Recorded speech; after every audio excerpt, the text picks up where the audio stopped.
So did you get any response from Jim Brown or Buckley or anybody? Buckley was, "This is stupid.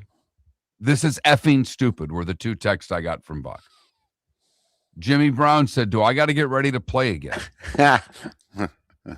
And did you say to him, if I was running the show, yeah. Exactly. Literally. He says, "Wow, does this mean I'm getting called back up to play?" LOL. I said, "That's what I was thinking. Call the boys. Time to play."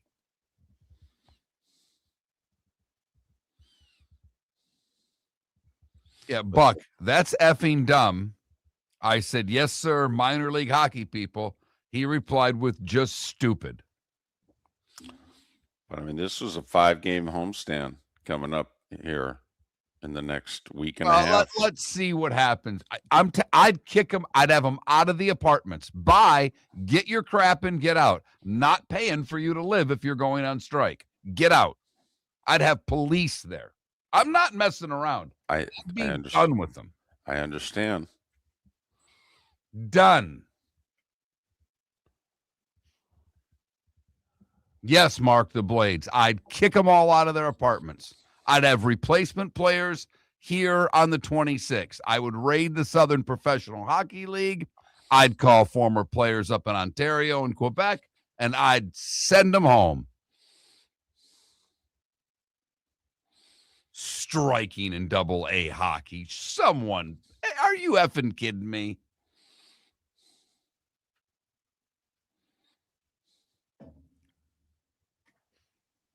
I can be Sam if you want to do a segment on this. No. I do want to do a segment on this. Okay. I mean, we got teams in Jacksonville, Orlando, and Southwest Florida. No. Also, I think in Huntsville, that SPHL, I believe. I think they have a team there. It's Festivus, by the way, David. It is Festivus. For the rest of us? I want people to be able to air their sports complaints on the text line throughout the show. Should make for some fun. Everybody's probably had it with Christmas. I think we can use that for the monologue and you know, whatever you want to do on the game, but I think we can have some fun because everybody is you know, I don't know. Places are busy. I had to do a little shopping yesterday, David. I don't think people, they should be, but these are the days that try men's souls, David. Thank you, Thomas Paine.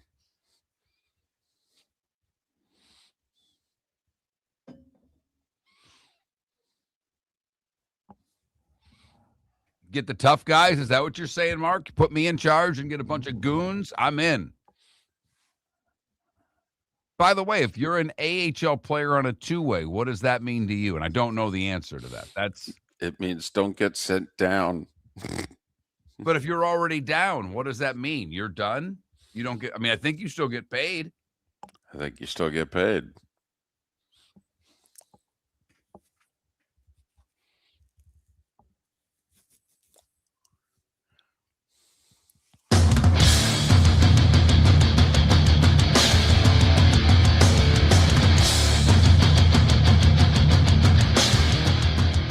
You're listening to Miller and Moulton, coming at you from the Floor Meister Studios. Floor Meisters, keeping it real. And now, here's Mark Miller and David Moulton. Top of the morning to you on this Tuesday before Christmas. It's Festivus. For the rest of us. How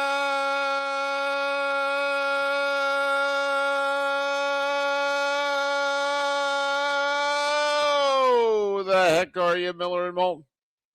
MillerandMoulton.com, Miller_Moulton on X. Send your gripes to us. 21,000, the text line, the Twitch chat room, the YouTube chat room. Send them our way. Last live show before the holiday. We will be on the air for a Football Friday, though. Don't kid yourself. Best of the next 2 days. Mark, how are you? You getting ready to cooking? You know, shopping done? Where are you? I think I'm done. I bought a couple more things for the wife yesterday. I got something for the daughter. I ordered 2 things. Thank you, Amazon. You're making Christmas merry and bright for me because it will be there on the 24th. So I think I am done. I've got all of the food. Well, I've got all of the food purchased. I got to run out and see Big Jimmy today. I've got my order in for my stone crabs. I got to go see Big Jimmy today. I advise you, you're probably late if you're in Southwest Florida to order from Big Jimmy, but maybe you can get lucky. But he's my stone crab guy. He's my guy. He's out in the sticks, and I've not yet met Big Jimmy, and I'm really disappointed because Big Jimmy played football. He's from here. He played football at Mississippi State.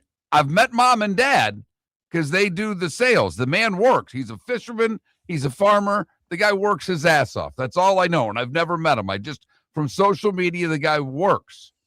And so I will pick my stone crabs up and then drop off Pat's order because, I mean, let's be honest here, got to take care of our guy. So that's really, I mean, he wants minor league hockey tickets and stone crabs. And he's not getting any minor league hockey. We'll get to that in a moment. Unbelievable. Hold on tight, folks. Hold on tight. This could be another epic Miller rant. I'm in my Santa red today, but I don't know if I'm in the spirit of giving. I think this subject on Festivus may be more appropriate because Festivus, as you know, that's when you can let everybody have it. Any problems you've had in the last year, that's what Festivus is for. I got problems with all of you. Airing of the grievances. And I want to let you on the Pelican Roofing of Florida text line or in either chat room, you can air your grievances with Miller and Moulton. We'll take them. I have no issue with that. You shouldn't, David told you in August to go the other way. So if you followed Moulton betting, that's really on you, not him. So that's a grievance. I will take a little problem with that grievance. But otherwise, I would love today because, look it, I've been out in the mix with you guys. I don't know if you've been out in the mix, David. You've been dealing with some health things and the mouth and the pain and all that stuff. So I don't know if you've been out in the mix, but I've been out in the mix a couple of times. I did a outlet mall and a regular mall yesterday. That's after trips to the grocery store and to Costco. David, I mentioned it on Friday. Costco right now is like Talladega. Carts are 3 wide and they're going full tilt. All the way through. And there's a lot of crashes because then people are coming up out of the aisles, pulling out in front of you. I don't know what's worse right now, driving down 41 or trying to get through Costco, David. I really don't know. But so Festivus for the rest of us, the airing of your sports grievances. And I'm talking to you, Doll fan. I'm talking to you, Bucks fan. I'm talking to you, Gator and Knoll fan. Hell, I'm talking to you, UCF fan. And I haven't left the state yet. No. David is very good, much better than I am. I think I've gotten better over the years of leaving my teams out of it, mainly because my teams all suck right now. But David may even have a few grievances about his beloved New York Giants and or his New York Mets. I will say I talked to the neighbor about the Mets. Oh, how's she doing? He was more upset about Diaz than Alonso. I was really surprised by that. Okay. $3 million bothered her. Yeah. That it was that close with Diaz. I've got a neighbor who's a diehard Mets fan, and she and her husband go for walks when I'm coming home from the show. And if I catch him at my driveway, he'll be a block down before she's done talking. He just leaves her. I love it. He just keeps going and she keeps talking. So the airing of the grievances, your sports grievances, you can air other ones, but I'm not going to read those on air. But we can have a little fun with that today. The old man played pretty good last night, David. It wasn't enough because the Niners are a complete team despite losing all the players they've lost over the last year. They're a well-coached team. They get it done offensively. Brock Purdy was terrific last night. This McCaffrey guy, he's pretty good. And they just destroyed the Colts last night. By the way, is there a quarterback more underappreciated nationwide than Brock Purdy? I don't think so. Remember when he got Trevor paid? Lawrence right now. Remember when he got paid and there wasn't one person who defended the Niners? They all thought it was ridiculous. He wasn't worth it. Blah, blah, blah. I don't know. I mean, Mac Jones did a really good job filling in, but I don't know. Brock Purdy and the boys looked pretty good last night. Mark, I'll just give you a little taste of the Christmas cheer that's out there right now in the Twitch chat room. Our buddy Johnny Mack. Yeah, I was at Publix yesterday. Guy on the phone with the cart stationed right in front of me. I asked him, could he please move? His response was, can you say, excuse me? I responded by get the out of my way before I shove the phone up your. Here we go. Merry Christmas, everybody. Merry Christmas. Merry Christmas. Yep. All right. That's what we're talking about. Congratulations to the Jags, the Bills, and the Chargers. You're all in the playoffs thanks to the Niners' win last night. So that's 5 of the 7 in the AFC. And that's exactly what we have in the NFC too, right? I believe so. I believe we're just settling one more wild card and the NFC South champion. Exactly. And in theory, we could have the AFC North and the NFC South champions by this Sunday. I mean, it could happen. Carolina. Yeah, I think we may end up with a Sunday night game that's determining a division. You know, we may end up with Chargers, Broncos. We may end up with Seahawks, Niners. I don't think Bears, Lions will happen anymore. We may end up with Carolina, Tampa. Yeah, I have a feeling Carolina, Tampa could be the ABC Saturday night special, where Broncos, Chargers is the Sunday night football game, and the Saturday night football game that Joe and Troy and the boys will be doing will be Carolina at Tampa Bay for the NFC South title. Look at you. Boy, is that's wishful thinking or is that a feeling? No, that's a feeling. I mean, we've done this now the last couple of years, and they want the game. Like our first Saturday night special was Tennessee and Jacksonville 3 years ago. Winner wins the South. You know, but it's not a sexy enough winner-take-all game for NBC. NBC wants the better teams, the better rating game. But if there's only one winner-take-all game, NBC gets it. And the NFL, by the way, determines the schedule for Week 18. And they don't determine it until late this coming Sunday night. I mean, we're lucky if we find out by the third quarter of the Sunday night football game. Oftentimes, we find out in the fourth quarter of Sunday night football what the Week 18 schedule is going to be. It's a Saturday doubleheader, and the rest of the games on Sunday. There is no Monday night football the final week of the regular season. They want, they don't want one or two teams who are then making the playoffs to then be shorthanded rest-wise. So we'll get that schedule Sunday night. Big week this week. Coming up, we are getting ready for Christmas. We are doing something we don't do very often. We're going to take a couple of days off. Today's our last show until Friday. Our last live show, yes. Yes, best of the next couple of days, which means, Pat Kirwan's going to run every hour on the hour for the next couple of days. By the way, did you see Kirby Smart yesterday asked about Will Muschamp going to be DC at Texas? And Kirby was magnanimous. We talk about this young core, Kiffin, Muschamp, Kirby, and a couple of others, Sark. All right. Jimbo was kind of the old guy in the group, and they're all tight. That doesn't matter where they end up going. They're still very tight with one another.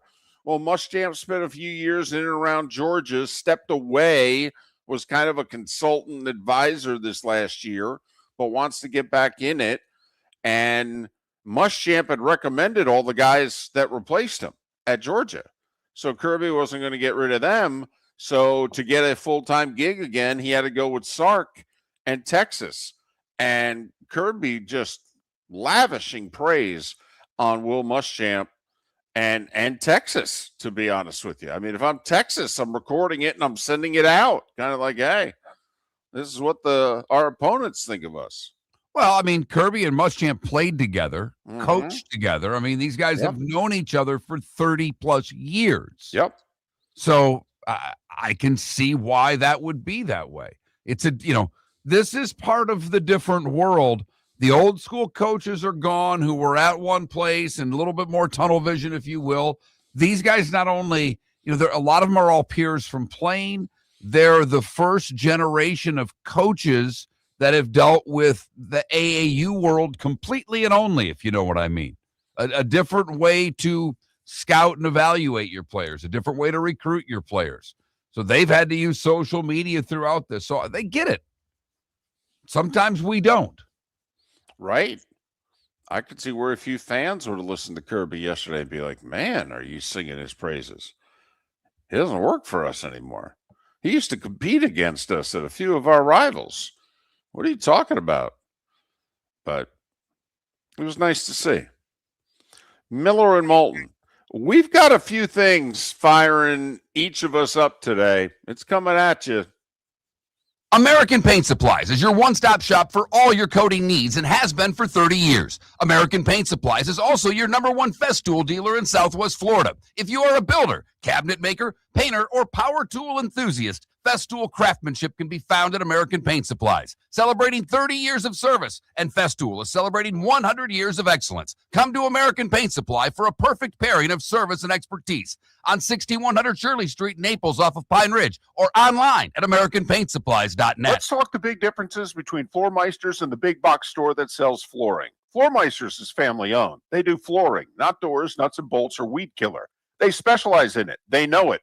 Floor Meisters backs their installer, so if there's ever an issue, good chance the boss, TJ, will come out and make it right. Floor Meisters prices beat the box stores every day of the week. When you think flooring, think Floor Meisters in Naples. FloorMeisters.com. Real people, real prices, real quality selection. The Floor Meisters, just keeping it real. Your roof is your home's first line of defense. At Pelican Roofing of Florida, Ronnie, John, and their team bring years of experience to protect what matters most, your family and your business. From residential repairs to large-scale commercial roofing, we deliver honest work, fair pricing, and quality you can trust. An upgrade on your roof can lower your insurance costs. Don't wait for a leak to turn into a disaster. Call the experts at Pelican Roofing today. 1-866-9-PELICAN. That's 1-866-9-PELICAN. Online at PelicanRoofingCompany.com. CCC 1332512. This December, watch the nation's best high school basketball players compete in the City of Palms Classic.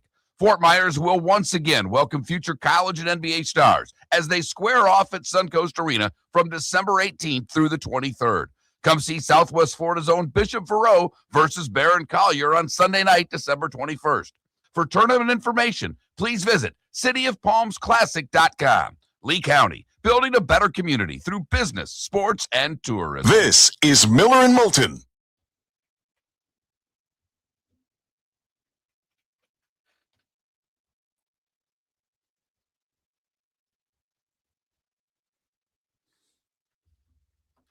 Stumpy, where are you going to? And I don't blame you, by the way. I'm getting there with you.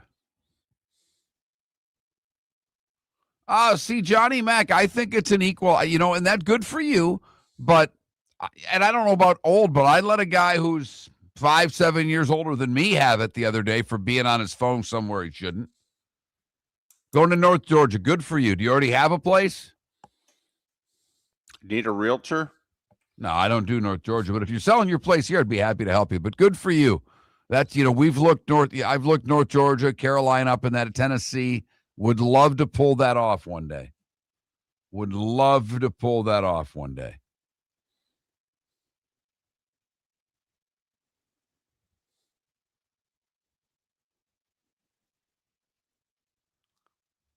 Good morning, Javier. Yeah. Well, Helen's. That's a little Christmas town. That's a very touristy place from what I hear, but I've never been. Brian Russo, I'll tell you what, I don't know if it's enough interest to make it a poll question, but who bailed on who or whom? I have to admit, grammatically, I've never known. Vern was the best at that. Vern's grammar, man, he had that book down. But who do you blame for the ending of the USC Notre Dame rivalry? USC or Notre Dame?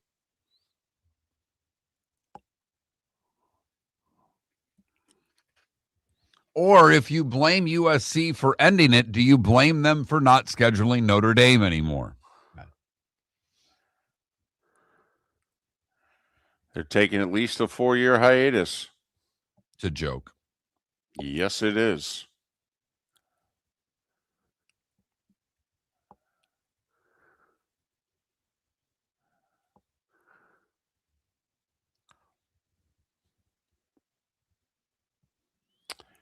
Well, a spotter for a play-by-play guy does different things than a spotter for an analyst. A spotter for a play-by-play guy is all about the names. Okay, who has the ball, who deflected the pass, who made the tackle, who recovered the fumble. Okay, that's what a spotter does for a play-by-play guy. As I see what a spotter does for an analyst is very different. Sometimes it's pointing out who made the play, but oftentimes it's strategy, it's looking ahead, it's reminding the analyst of something they said in the open that an hour into the game, how do they feel now? Quite frankly, at least the way Gary, when he brought me into the industry and he said, this is how I want you to do it. He said, I want you to be like a guy sitting on the couch. I want you to think about the things you normally think about watching the game and relay them to me. So sometimes it's kind of like, hey, they haven't thrown the ball to 88 in a while, something like that. So that's how I view the job for an analyst. I'm not going to tell Gary and Troy more about football. So I need to be very careful when talking football, if you know what I mean, with them. I got in trouble very early in my tenure with Gary. Okay. On a play, thinking that I knew more than he did, and I was wrong. Should we go most overrated AFC and most overrated NFC playoff teams today as a poll question? I could rip off 5 of them. I don't care. Wow. So who are you going to put on the overrated list? Broncos, Patriots, Jags. And then who else? Chargers, Bills. Well, we could just leave it 3. Yeah. NFC, we got to go Chicago. Right. Chicago, Seattle. I mean, you could definitely do 4 there. Here we go.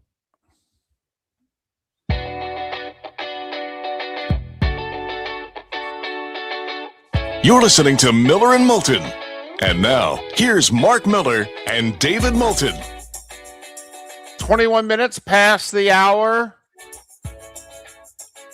2 days before the big fella arrives. Miller and Moulton, millerandmoulton.com, Miller_Moulton on X. Our last live show until Football Friday. We'll be back live on the 26th. Best of the next 2 days.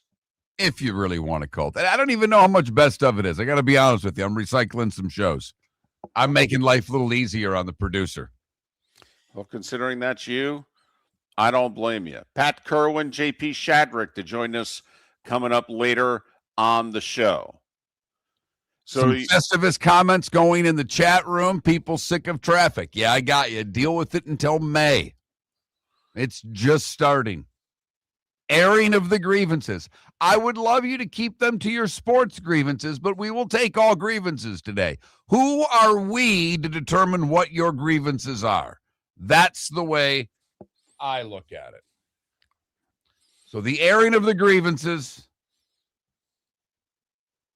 Festivus for the rest of us. Let us know what your sports grievances are, and we will pass them along. And if you have other ones, I've got no problem with that either. I really don't. Well, do we want to go with your beef or mine? Oh, let's go with yours. Okay. So my beef right now, Mark's beef probably an hour from now here on Miller and Moulton. The Lee County starting five coming up shortly. So you've heard us talk over the years. Miller and Moulton are big on traditional rivalries.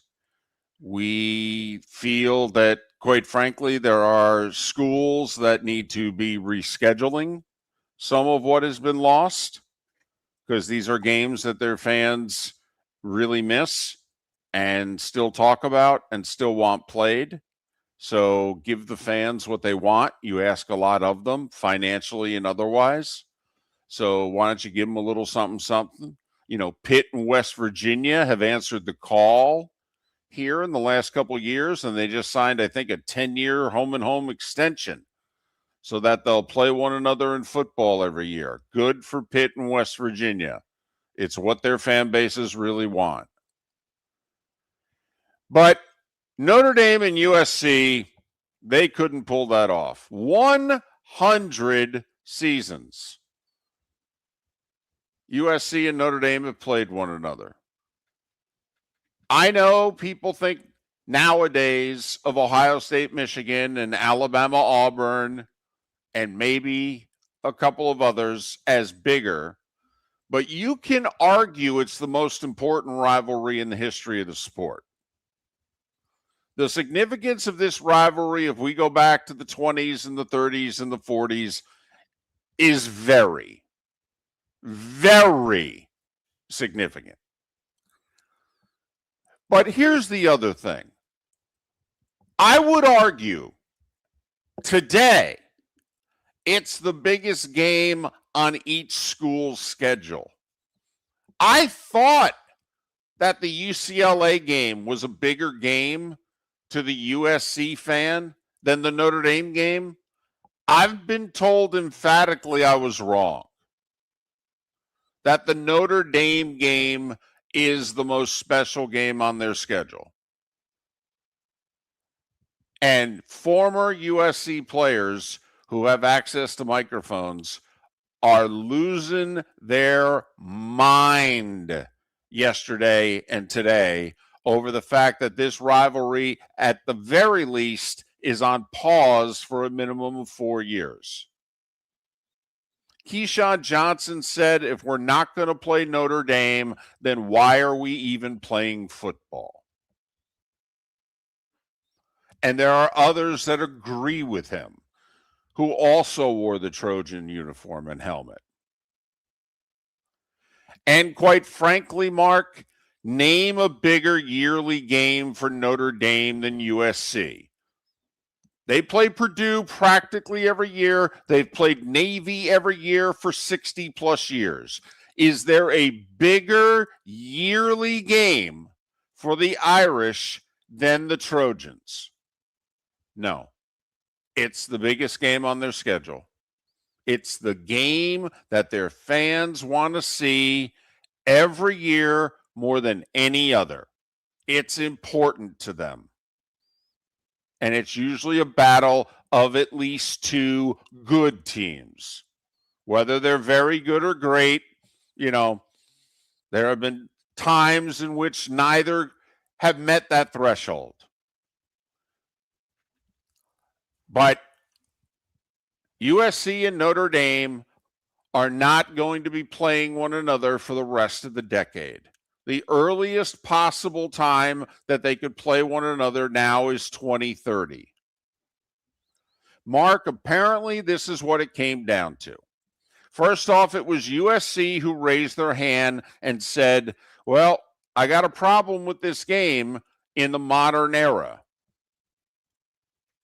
And don't you mean, David, stop me if I'm wrong, but don't you mean when you say UCLA, don't you mean Lincoln Riley? Well, Lincoln Riley was first. His new AD, who's not who hired him, but the current AD is 100% backing Lincoln Riley.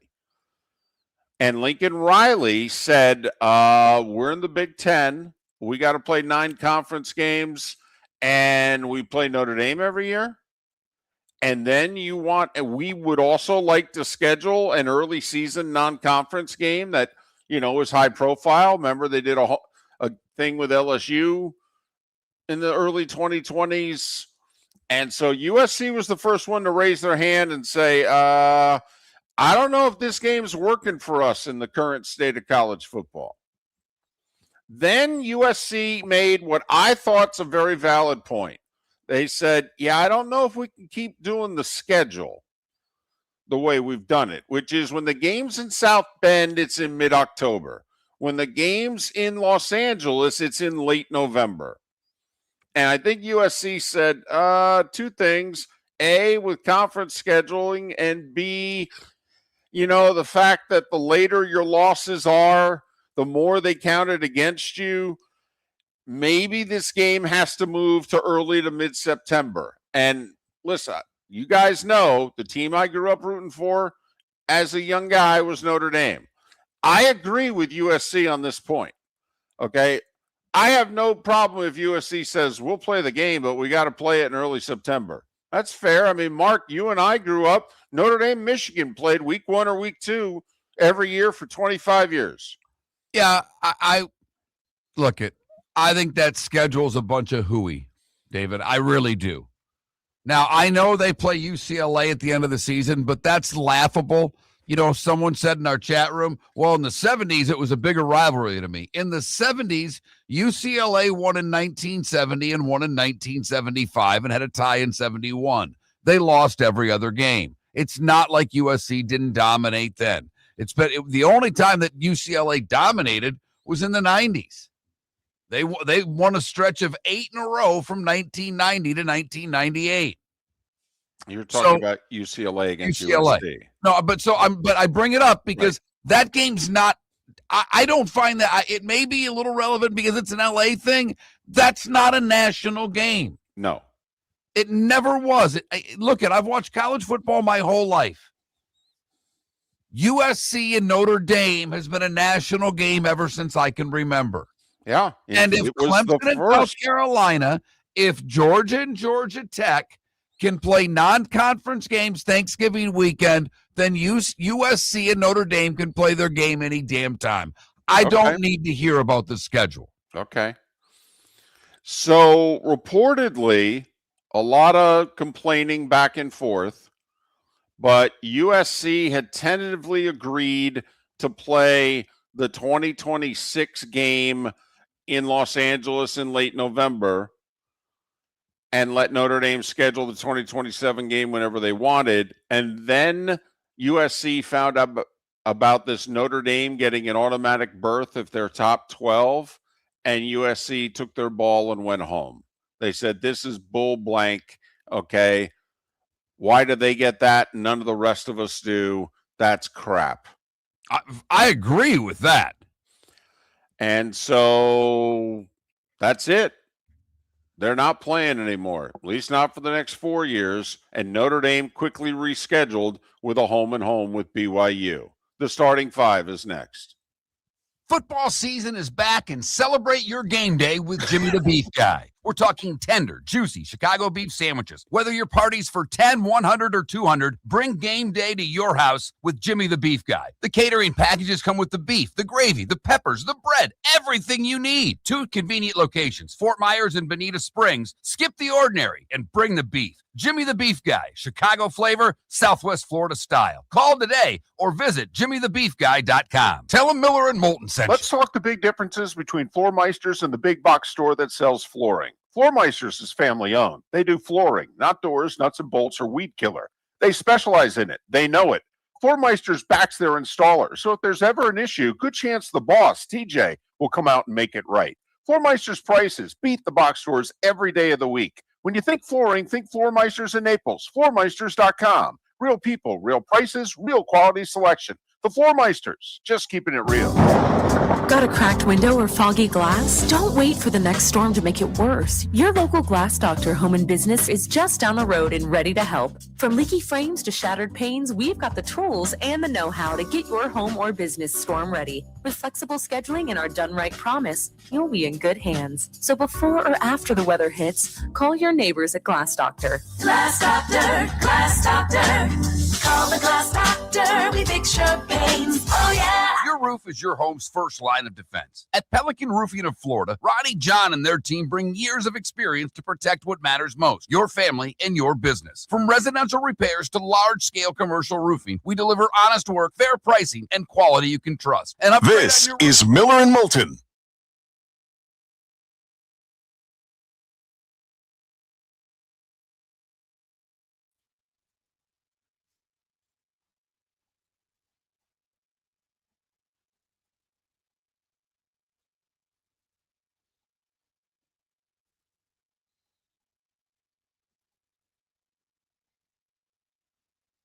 Paula, I'm guessing by that emoji you were joking. Kind of like MSU and U of M. I guess you mean in terms of one team kicking the other team's ass. That might have been where you were. Yeah. Yep.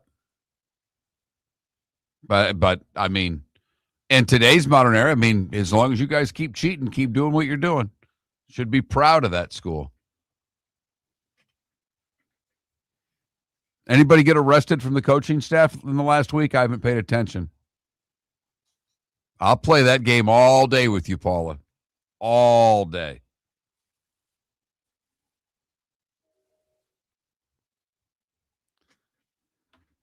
I mean, I know we've got Nassar, and there's nothing that really can top the Larry Nassar. You can't. It's our Sandusky, and I've always owned it's the worst thing that's ever happened at that school. Empire, every school cheats, but the football, go read up what's happened at Michigan. It's beyond cheating. You're just talking about the Connor Stallions. I'm talking about that Weiss, the offensive coordinator that was downloading, figured out a way to download pictures of women that they didn't want downloaded. I mean, Sharon Moore and what he did, that's not cheating. I mean, come on now. I mean, they are running an insane asylum in the University of Michigan athletic department right now.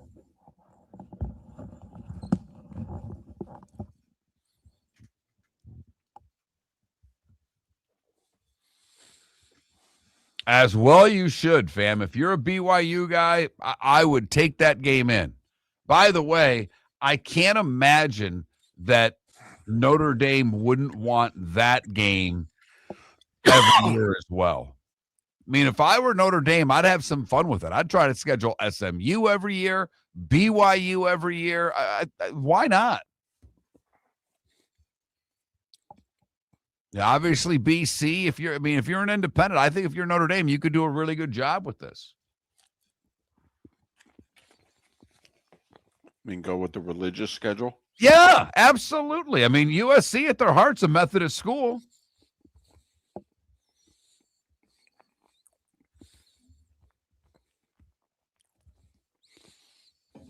So I was thinking about, David, bringing some food in this morning so I could match you bite for bite. But all I have are sweets, and I had a cookie before the show yesterday, and all that did was make me starving for the whole show.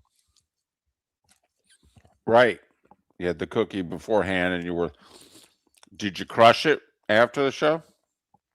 Not really. I didn't even end up eating until like 3 o'clock. Paul, do we really think Sharon Moore had mental issues the whole time, or he was just a serial cheater that got caught? I'm not buying that crap. I'm not buying it the same way I didn't buy that the girl was abused at Duke. No. He got caught, and then he had mental issues. Not buying it.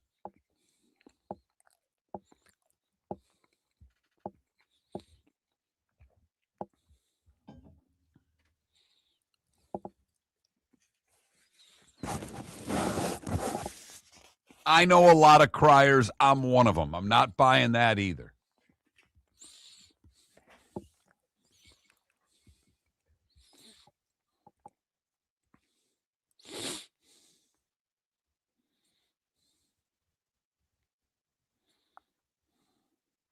By the way, for Rocky Top, has anybody seen the video? Apparently, it was like a Christmas pageant in Tennessee, and these little, it had to be third graders, maybe, I would imagine, all singing Rocky Top. And there's this heavy kid in a red shirt in the back row with his arms crossed who's a Georgia fan and will not sing Rocky Top.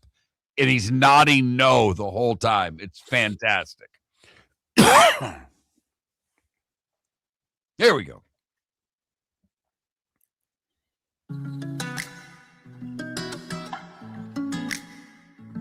Welcome back to Miller and Moulton. Text the guys what's in your mind at 21,000. That's 21000. And now, here's David Moulton. 22 minutes till the top of the hour. Pat Kirwan, JP Shadrick to join us on the show today here on Miller and Moulton. MillerandMoulton.com, Miller_Moulton on X. Before you get to what you're doing, we do have some grievances that have been aired in the chat room, and I just want to make sure that the folks know that we're paying attention. You know, one of them is just as simple as DTW fan says, I want Stevie Y to do better in Detroit. Hey, bud, they're in first place. They're in first place right now, okay? I'm just saying. The Iser plan for the moment seems to be working. There have been a few that have complained about traffic. We can't do anything about that. Can't do anything about your sports grievances either, but we can at least feel pain for you. There have been a few that Alan just says, I hate the state of college athletics. It's the Wild West.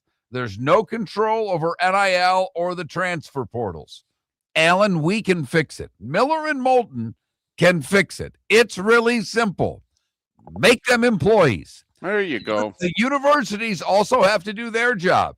There's still one-year deals with these kids. You want to keep a kid out of the portal? If he's an employee and signs a 3-year deal, my guess is if they collectively bargain, he can't leave. Just a thought.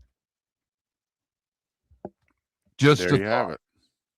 By the way, some of the most funny posts that I've seen about the last subject that we were talking about last segment, USC Notre Dame, one post, and this came from the USC fan, said, well, we killed the Pac-12 and now we killed the rivalry with Notre Dame. This Lincoln Riley era is just working out great. Wow. I will say USC is getting more of the blame, which I'm surprised about, since, let's face it, in the month of December, Notre Dame's behavior has brought a lot of people taking shots at them, but for whatever reason, Notre Dame's getting more of a pass on the ending of this rivalry than USC is. Interesting. The starting five. 5 big stories you need to know. Here is the starting five. Brought to you by Lee County, Florida. Building a better community through BST, business, sports, and tourism. It was father-son night in Indianapolis. Didn't Purdy look like he could be Phillip Rivers' son? Pretty close. I mean, Phillip Rivers was in college 25 years ago when Brock Purdy was in a crib, and looked like it could have been father-son day in Indianapolis. The grandfather was pretty good. Put 27 points on the board with virtually no running game, threw for 277 and 2 touchdowns, but ended up throwing a pick 6 in the final 5 minutes. Why? Because San Francisco had put 41 on the board. And the son had outperformed the dad, Purdy, with 5 touchdown passes. Throw in the pick 6. Your final, San Francisco 48, Indianapolis 27. Niners are 11-4. They've won 5 in a row. If they win their final 2 games of the year, they're the 1 seed in the NFC. They host the Bears, and then they host the Seahawks. Colts are 8-7. Remember when they were 8-2 and they were the 1 seed? Yeah, they've lost 5 in a row. They're clinging to playoff life. They need to win their final two and have Houston lose their final two. However, the Colts and the Texans do play the final game of the regular season in Houston. Houston's got the Chargers this week, right? On the road? Yes, And the Colts have the Jags in the Dome. correct. But with the Colts loss last night, the Jags, the Bills, and the Chargers all clinched playoff spots. By the way, road teams went 10-6 last week in the NFL, for what that is worth. Other NFL news. Boy, oh boy, we talked about this a couple times. And the state of Kansas had thrown out there a December 31st deadline, but we all laughed and said, yeah, like the Chiefs are really going to live by a deadline. Well, the Chiefs decided yesterday they're moving to Kansas. They're going to build a $3 billion dome stadium and offices and practice facility and all that. 60+% of it's going to be financed by the state of Kansas. And it's going to be ready in 2031. So they'll play 5 more years at Arrowhead. I will say Arrowhead, the loudest outdoor stadium along with Seattle in the NFL, and the best smelling parking lot by far. Don't know if any of that will change.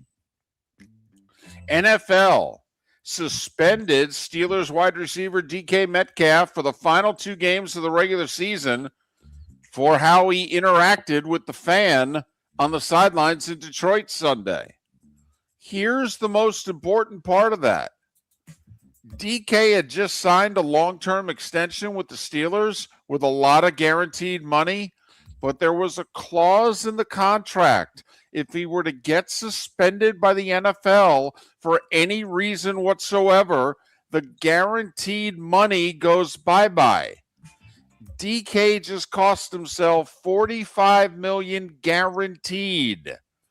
Not to say he's not going to remain on the Steelers and earn that money, but it's no longer guaranteed. Ouch. NFL also suspended Chargers linebacker Denzel Perryman for the final 2 games of the regular season for, as they put it, repeated violation of player rules, i.e., you seem to get a personal foul for a dirty hit in every game, and we're tired of it. Both players are going to appeal. One would expect the NFL to rule today whether or not they're going to shorten those suspensions. Gardner Minshew did not tear the ACL in his knee. However, he's going to miss this week's game against Denver. At that point, why play him in the season finale? But KC signed Shane Buechele off of the Bills practice squad. And speaking of the Bills, they say Josh Allen's right foot injury will not keep him out of Sunday's game against the Eagles. Bills likely a wild card team. Patriots a game up on Buffalo and currently own the tiebreaker, but New England does finish the season with 2 division games. Obviously, the division games very important in terms of tiebreakers. College football. The Notre Dame USC series is put on hold for at least the next 4 years.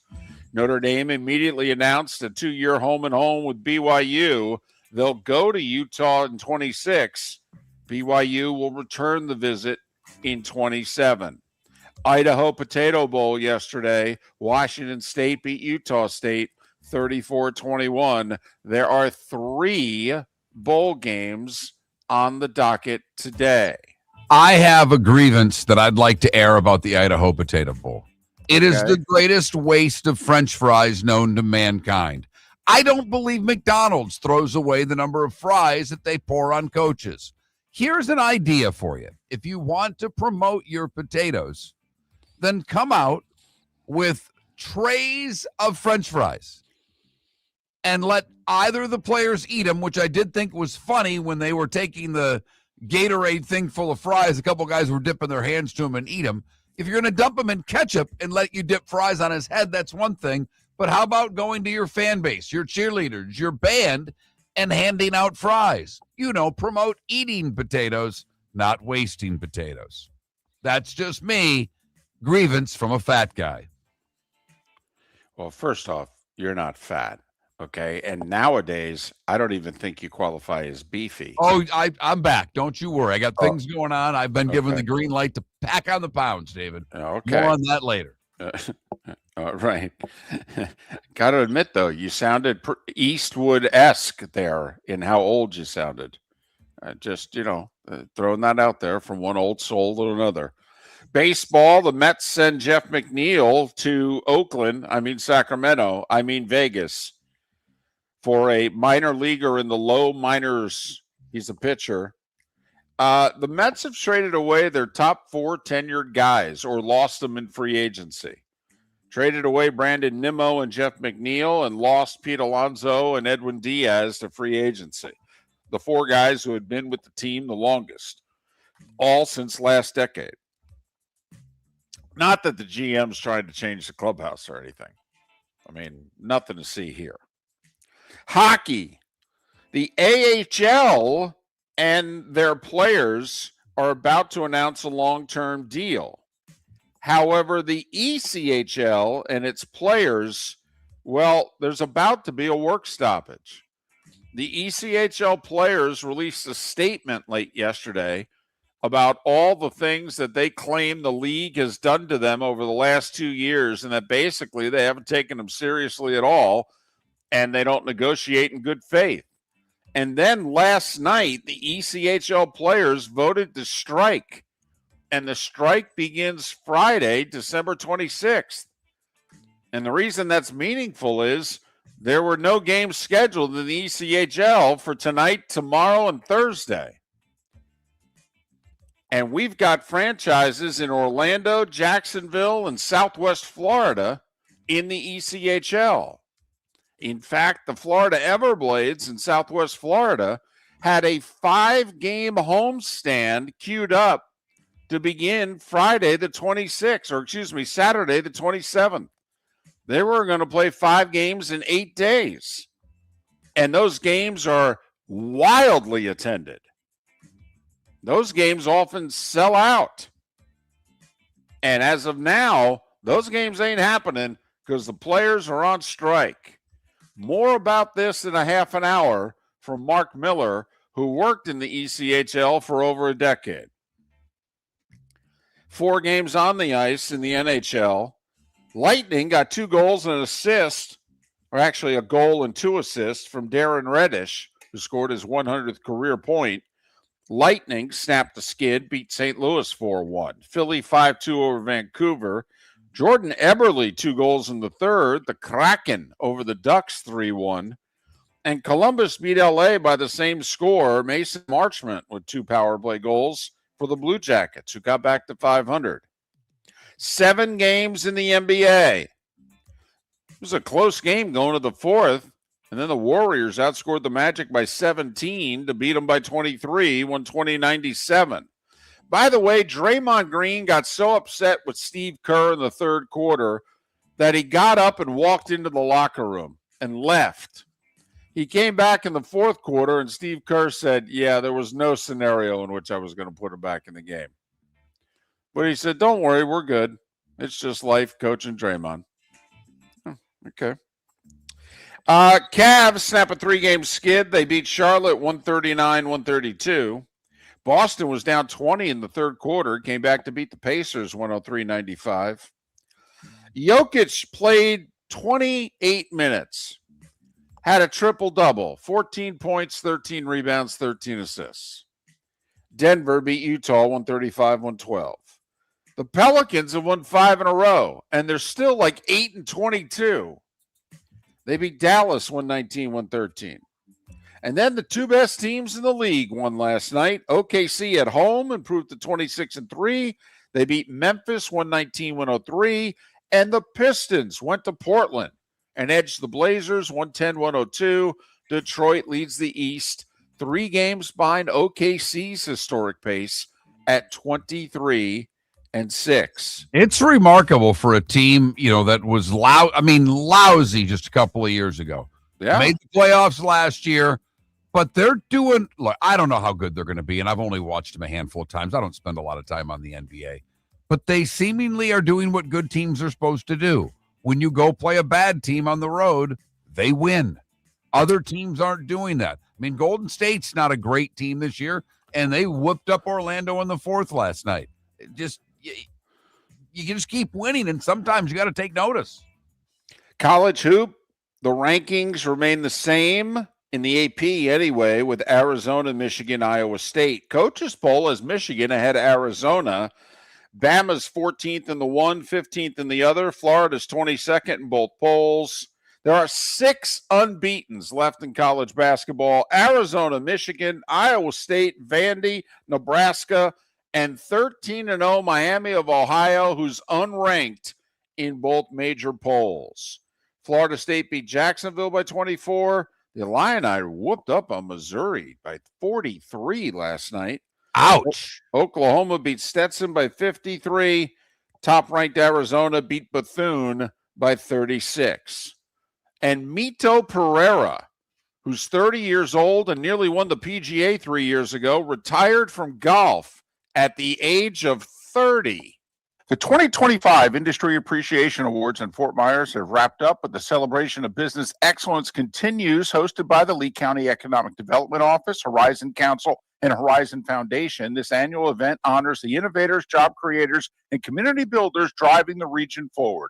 Visit industryappreciationawards.com to see this year's winners and learn how local businesses are shaping a stronger, more resilient economy for Lee County, building a better community through business, sports, and tourism. Mark Miller for Sleep Treatment Direct. They are helping me with sleep apnea. And by helping me, I mean curing me. No more CPAP machine. No more snoring. No more tossing. No more waking up exhausted. Their expert team got me the right treatment, fast and hassle-free. If you want to feel energized and get rid of your snoring, call Sleep Treatment Direct today. 444-1741. That's 239-444-1741. Sleep Treatment Direct. Sleep safe and sound. Think we only fix windows? Think again.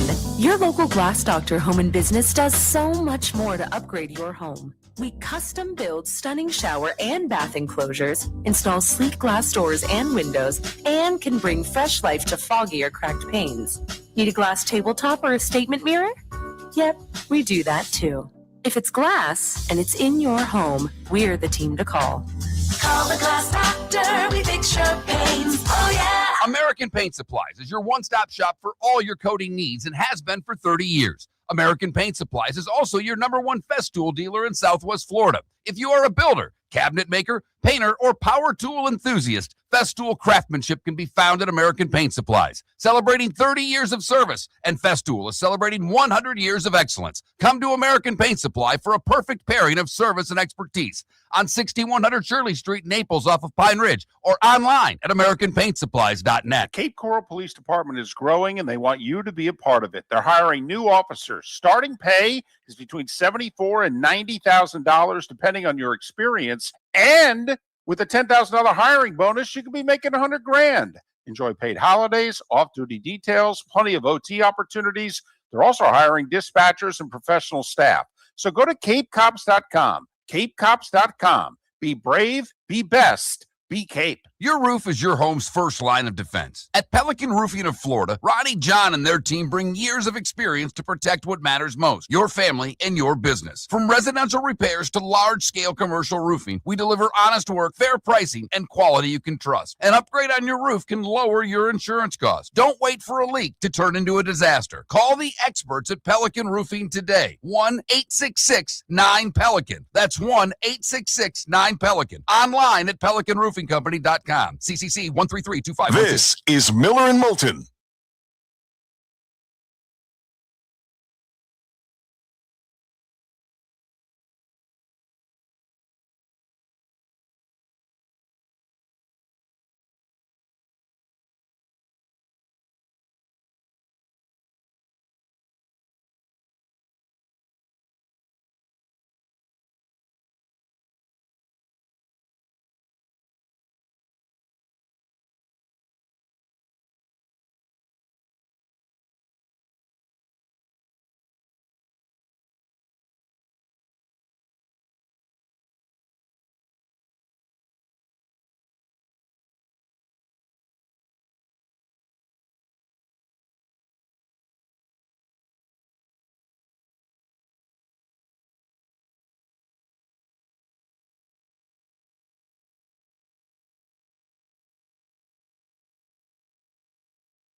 DC, there was a guy in the front row, and the player came over to the wall and struck him. I don't know how you could blame security for that.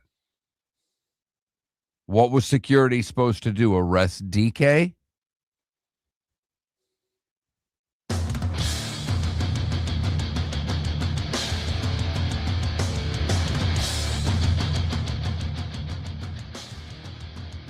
You're listening to Miller and Moulton, coming at you from the Floor Meister Studios. Floor Meisters, keeping it real.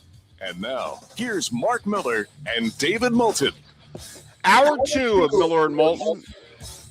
And here we are a couple of days before Christmas. Thanks so much for being with us. Whatever gripe is on your mind, okay?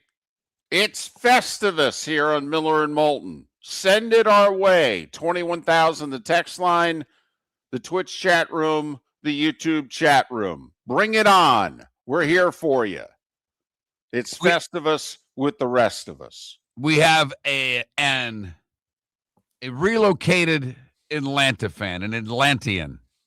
Okay. Who texts the show regularly. And David, he says, the Georgia Tech defense disappearing in the most inopportune time. The Falcons coaching staff at any time, really. Mm-hmm.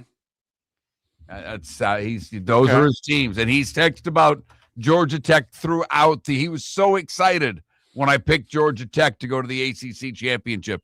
And I thought I'd be right about that one. I thought I was going to be right in November with that one.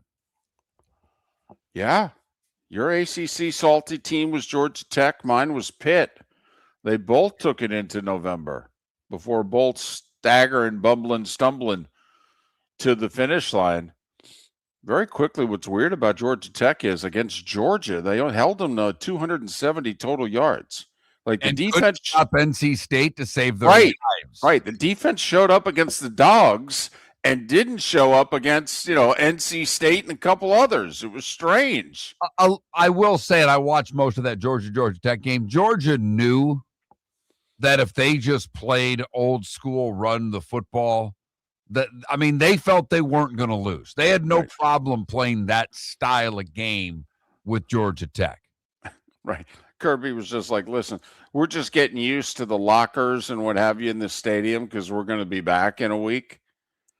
Okay. So, we just want to, get comfortable. We'll leave our stuff here, make sure security, allows us to, so we don't have to pack everything back up on the buses. But so the USC Notre Dame rivalry is shelved for at least 4 years, and USC is getting the majority of the blame.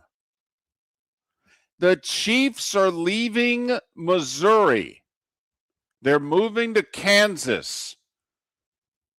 They're moving from downtown Kansas City. They're moving a good half hour, maybe even 40 minutes away.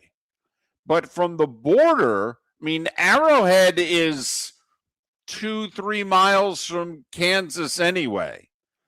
Arrowhead's not too far away from the airport. The airport is damn near touching the Kansas state line. By the way, it's gone from the worst airport in America to one of the 25 best. Man, did they renovate that sucker and do a great job. And it was for the 6 of you that are going to go to Kansas City in the next year, enjoy it. Negro League Hall of Fame, Chiefs, Royals, if you can make it out there, do so. Until they move to Kansas, and oh man, are the folks who are living. I heard a guy call in to one of the Kansas City shows yesterday and said we're now Omaha light after losing the Chiefs. Maybe I'll go because I've never been to Kansas. I've been to Missouri. I've been to Kansas City as working in minor league hockey. They used to have a team there. I've been to St. Louis also that was a roller hockey trip, David. So I've been to St. Louis. I've been to Kansas City, but I've never been to Kansas. That's still on the list. I think I'm at somewhere between 34 and 37 states that I visited. Got to knock the rest out. I would say this for all of you. You got 5 years now to go to Arrowhead. Do it. No, it's a neat place. And I'm telling you, the parking lot's amazing. And the people are so friendly. You could walk up and ask them for food. And there's a very good chance they will serve you a plate. It is the most college atmosphere in the NFL. This brought to you by the Kansas City, Missouri Chamber of Commerce.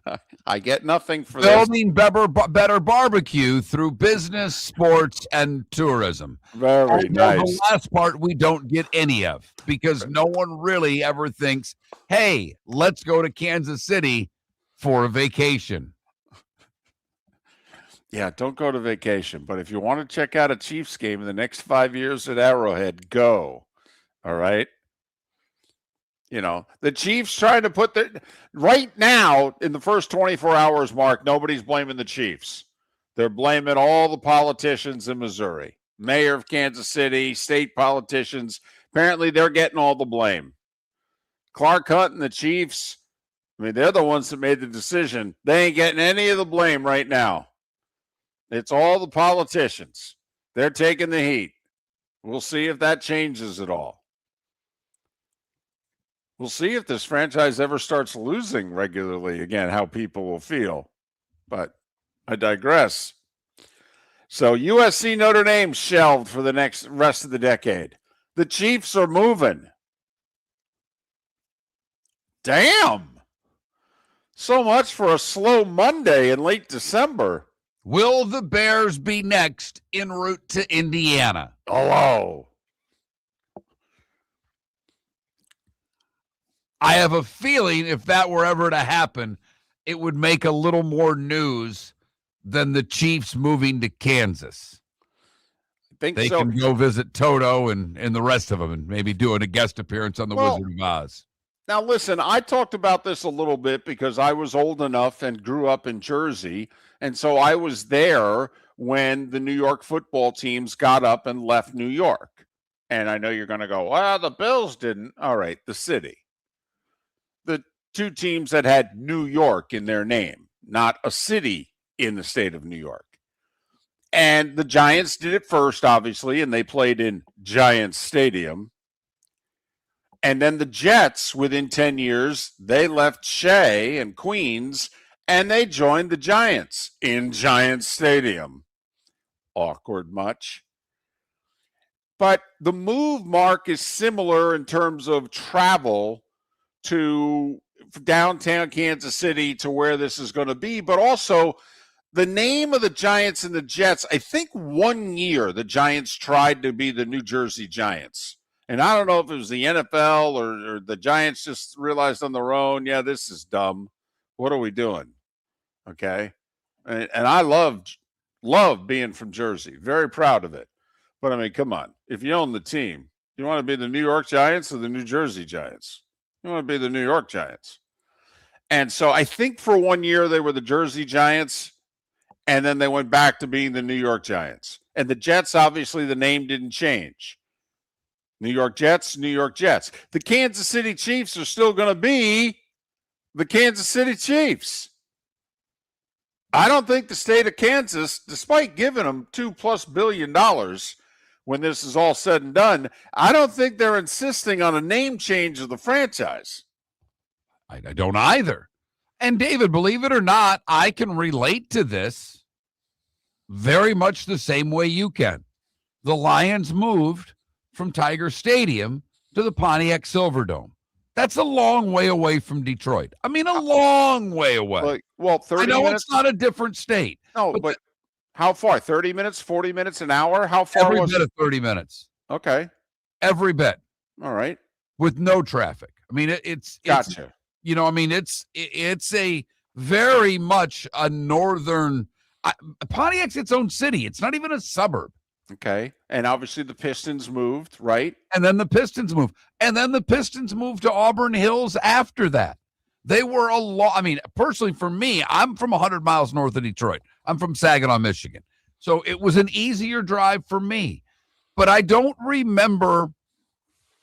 I remember people being upset about the Lions moving from downtown, but no one really blamed them. Now, there were other factors involved. Detroit was a mess. Yes. at that time. Well, and New York City was a mess. New York City actually went bankrupt in the 70s, okay? And that was also part of it. New Jersey gave the Giants a blank piece of paper and a pen and paid for it. New York City didn't have $10 to rub together. But the Pistons and Lions both moved. The Lions first, then the Pistons. Now they're both finally back downtown, and I think everybody's happy. But it also, part of them moving back downtown was a renovation of downtown. It's a different place. You go to Comerica or Ford Field, and I'm sure now Little Caesars Arena, and you go, wow, this is nice down here. They did a great job. Trust me, when you were going to Michigan and Trumbull to watch the Tigers, no one ever said, it's lovely down here. You know, they said, really, I hope that guy watches my car that I just paid $20 to park here. And I got to get out as soon as the game's over. No one's hanging around after the game. So you just make it sound like the old Orange Bowl. I still love the parking arrangement at the old Orange Bowl. You could just park on the folks' lawns, and they literally sat on your hood and protected your car like it was their own. I never endeared myself more to David Moulton than when we drove over to the game. David is a guy, and I think if you've paid any attention, he drives everywhere. He thinks 6 hours is a leisurely drive. And this is the only time that David has, not outwardly, but he kind of big city'd me. He's kind of like, I'm driving over to Miami, and he's like, yeah, you hick. I know you're from a small town. You can handle Fort Myers, Naples. But when you get around a big city, I probably should be driving. But I'm going to allow this, and maybe you can pass the smell test. And when we pulled into the Orange Bowl, and I quickly, backed up, hopped over the curb, and threw it into a guy's lawn without missing a beat, David kind of looked at me, and he went, good job. Yep. And that's when I earned my driving stripes with David Moulton. No doubt. And from that point forward, I could drive the car. Mind you, the two spotters he works with on Monday night have never driven a car since David's worked for Fox or ESPN. Never have driven a car with him. And they're both big city guys. And you don't let them drive. No, I don't. I mean, they may outrank me, but the car is usually in my name. That's my excuse, and I'm sticking to it. So the Kansas City Chiefs are the Kansas Chiefs. I know they're not changing their name, but they're moving. Does that give the Bears a little leeway? I don't think so. I think the people in Chicago will freak out if they were to ever leave. American Paint Supplies, celebrating 30 years in Naples, is proud to be the exclusive Farrow & Ball dealer in Southwest Florida. The best thing to come from the UK since the Beatles, Farrow & Ball has the colors and paints at American Paint Supplies. See why all the designers and painters choose Farrow & Ball. For 30 years, American Paint Supplies provides the perfect pairing of service and expertise. On 6100 Shirley Street in Naples off of Pine Ridge, or online at AmericanPaintSupplies.net. American Paint Supplies is your one-stop shop for all your coating needs. Let's talk the big differences between Floor Meisters and the big box store that sells flooring. Floor Meisters is family owned. They do flooring, not doors, nuts and bolts, or weed killer. They specialize in it. They know it.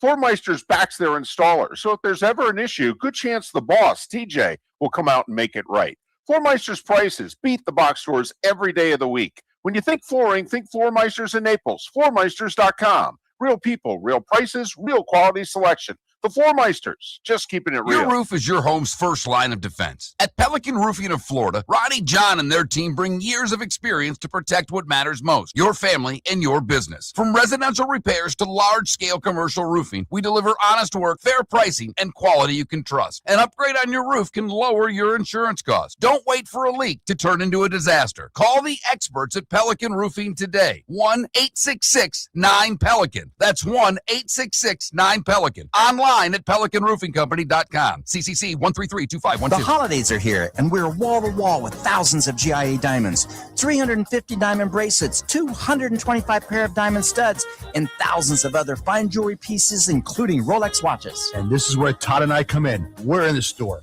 right here with you, making sure you get the best value. With this kind of selection and us guiding you through it, your gift will be the star of the season. Visit the Diamond District today. Hablamos Español.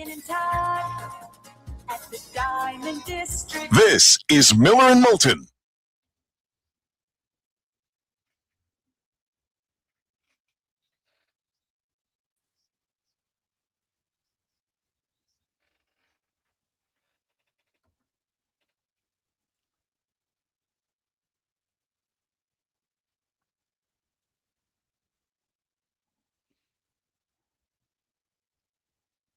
Javier, thank you very, very much. That is very nice of you, sir.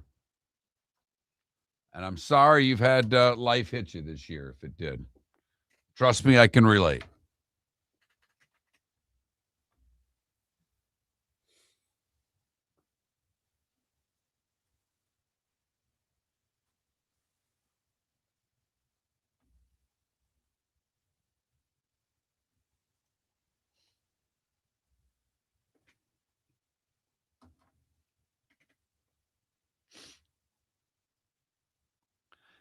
You know, DT, it's funny. There was a bar that had, it was either like a root beer shot or it was a Dr. Pepper shot. I could drive to the bar if it was still there. I couldn't tell you the name of it, but there was a dive bar about a mile from the Joe, and they ran buses, and we used to park in their parking lot, and then the buses would drop you off kind of behind the Joe. You had to walk around behind it, so you avoided all the traffic. But that was always my move.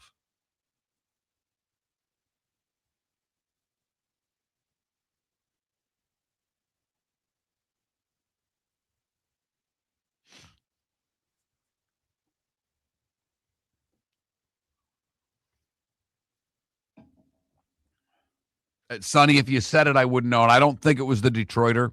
It was a light blue building. But again, if it is, I don't know. There are a lot of bars on this earth that I could drive to that I couldn't tell you what the name of the bar is. That's just me. I'm one of those guys. You know, the one on the corner. I mean, it is certainly in ECHL hockey cities. There was a lot of bars I went to that I couldn't tell. It's the one by the hotel. You went 2 lefts. It's over there in the corner. I mean, that's.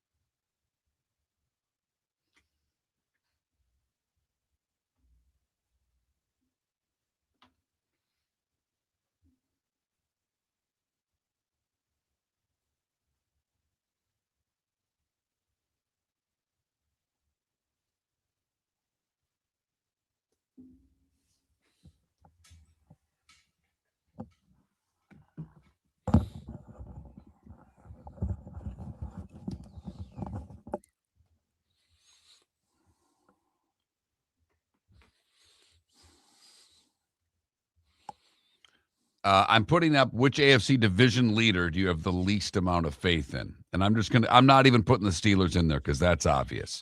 Broncos, Pats, Jags. All right. Quick story for you, David.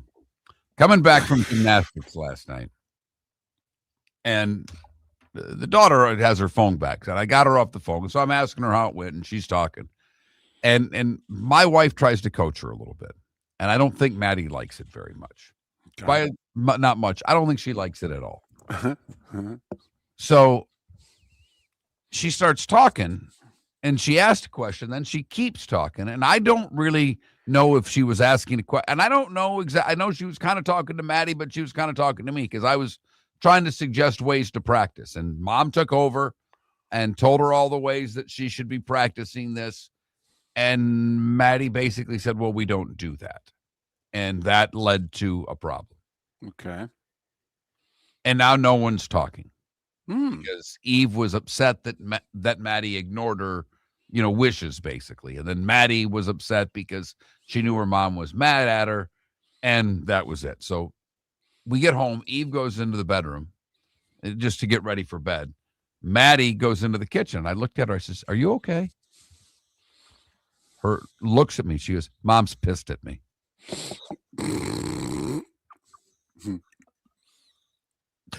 I did grab her about 10 minutes. I go, you really can't say that, because if you say that, she's going to get more pissed at you. Right.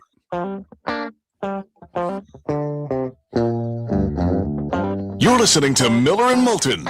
And now, here's Mark Miller and David Moulton. 21 minutes past the hour. Pat Kirwan in 40 minutes. JP Shadrick atop the Diamond District bonus hour here on Miller and Moulton. MillerandMoulton.com, Miller_Moulton on X. So Mark is throwing some poll questions up.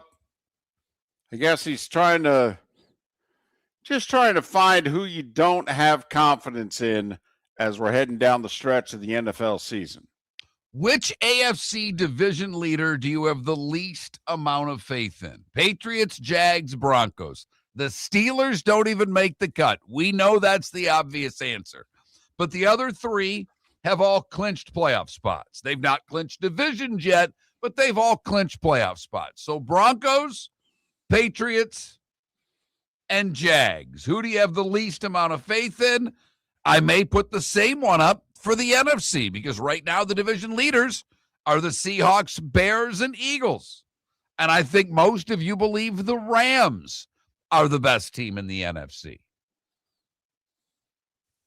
So we'll get those up. That Mark Miller, the David Moulton, Miller_Moulton on X. It is Festivus today. It's our last show, live show, for between now and Christmas. We'll be back on a Football Friday. But you can air your sports grievances today. We would love to hear your sports grievances. David just let everybody have it with his last hour of the Notre Dame USC game being postponed for at least 4 years. It's a joke. And currently USC getting the majority, if not all, of the blame for this. And Miller and Moulton called this a decade ago, when Notre Dame wouldn't join a conference and college football was starting to change, and particularly when Notre Dame shunned the Big Ten again. We said, why would you play Notre Dame if you were in the Big Ten?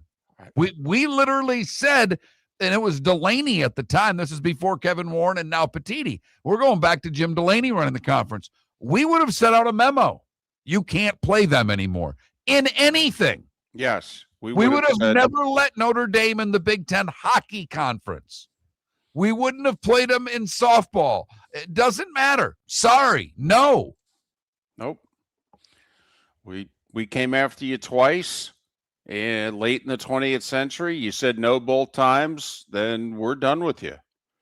We see this benefiting you more than it benefits us. We don't need you. Bye-bye. So long. Farewell. What is amazing to me about this end, at least for now, to the USC-Notre Dame rivalry is how much blame USC is getting from their own. Former players are roasting USC and Lincoln Riley and the current athletic director. And they're being called outsiders. Basically, you're not one of us. You don't understand. Remember, Mark, when USC had that long line of former Trojans as athletic directors? Now, we could debate how successful they were, but remember when they had the Mike Garretts and the Pat Haydens of the world, and that's who their athletic directors were, former Trojans. Well, you are seeing former USC players lighting USC on fire and essentially calling Lincoln Riley and the current AD outsiders. Some are getting pretty harsh with Lincoln Riley, saying, yeah, he ain't even going to be here when we resume this rivalry in 2030. Now, what will be interesting is how much will this affect Notre Dame's strength of schedule? The next 2 years, they're replacing USC with BYU. With what BYU's done the last 2 regular seasons, that ain't going to hurt Notre Dame at all. But if you look at the rest of Notre Dame's schedule next year, I mean, they play Wisconsin at Lambeau Field. They play North Carolina. They play Syracuse. They do play SMU, but there's not a ton of meat. It's a bit of a joke of a schedule. It really is. It's a schedule that looks kind of nice because you got all these power conference schools. But when you think about it, yeah, they're not any good. They're not any good. They're not any good. They're not any good. I mean, Wisconsin, bad. Rice, worse. Michigan State, damn near as bad as Rice. Purdue and Michigan State, back-to-back. Those are the 2 worst teams in the Big Ten. It's not close. North Carolina, they're awful right now. Nice hire with Bobby Petrino. Way to go, Bill Belichick. I mean, you are really, really making the Tar Heel faithful love you. Then Navy. That's actually one of their better games. It's a non-Power 5 game, non-Power 4 game. Then they play Miami, the best game on their schedule. BC, they're as bad as Michigan State and Purdue. SMU, David already talked about. Syracuse, they're lousy. Stanford, they're lousy. And now BYU. So let me ask you this. What if Notre Dame pulls another 10-2, but the 2 losses are Miami and BYU? Right. Miami and SMU. Isn't that this year all over again? Yes. Okay. And see, this is where what was the best part of Notre Dame's resume this year was what? The win against USC, because they lost to Miami and lost to A&M. Well, in theory, BYU and Miami next year are the equivalent of A&M and Miami this year. So now what's their best win? I mean, right now, based on what these programs have done the last 2 years, wouldn't it be SMU? Wouldn't that be Notre Dame's best win next year if they lose the 2 showcase games? Oh, yes. Yeah, and then they're counting on, Navy being really good in the American, Wisconsin, or a North Carolina, a Wisconsin, right. A Michigan State having a monster turnaround. And based on the portal, at least from Michigan State's standpoint, it doesn't look like it's going to happen. So we'll see if this game was needed next year. Although, from the looks of it, if USC and Notre Dame had worked it out, then Notre Dame's BYU home and home would not have started next year. But anyway, I'm pretty bent out of shape. All right, it's one of the few national rivalries. It was the first big rivalry in the history of the sport. All right, we're losing a lot in college football and college sports. We're losing a lot of rivalries. I think it sucks that Pitt and Penn State don't play anymore. I think it sucks Notre Dame and Michigan don't play. I think it sucks that Nebraska and Oklahoma don't play. There's a lot of them that I think, quite frankly, suck. And now Notre Dame and USC are not going to play? My goodness. It's terrible for the sport. Get it together, guys. It really is. This is a great national game. You would think, I've got to think Fox would be, I know only every other year it's a USC home game. But with what the Big Ten football schedule is like, I'm amazed Fox wasn't ringing the AD at USC going, are you serious right now? Well, here's the funny thing. The game was likely never going to be on Fox because because of a noon start. It was a CBS or an NBC Right. Like we did the game on CBS in 2024, which was a 12:30 local kick. I mean, the game was becoming a CBS/NBC game. And then, of course, when it was in South Bend, it was definitely an NBC game. You're right. No, great call. Miller and Moulton. Festivus for the rest of us. Doesn't matter what your complaint is, like this gentleman. I'm so sick of watching and hearing about guys like Acuna and Soto and Bryce Harper who act like clowns, huff and puff, wear all of the drip, flair, and whatever, yet can't come through in the clutch. Soto can't come through in the clutch. Have you seen that Bryce Harper can't come through in the clutch? I don't know. You might want to pick a few other names. You may want to look at Juan Soto in the playoffs. Remember, going back to the Nats, he was there in 2019. Hello. Your roof is your home's first line of defense.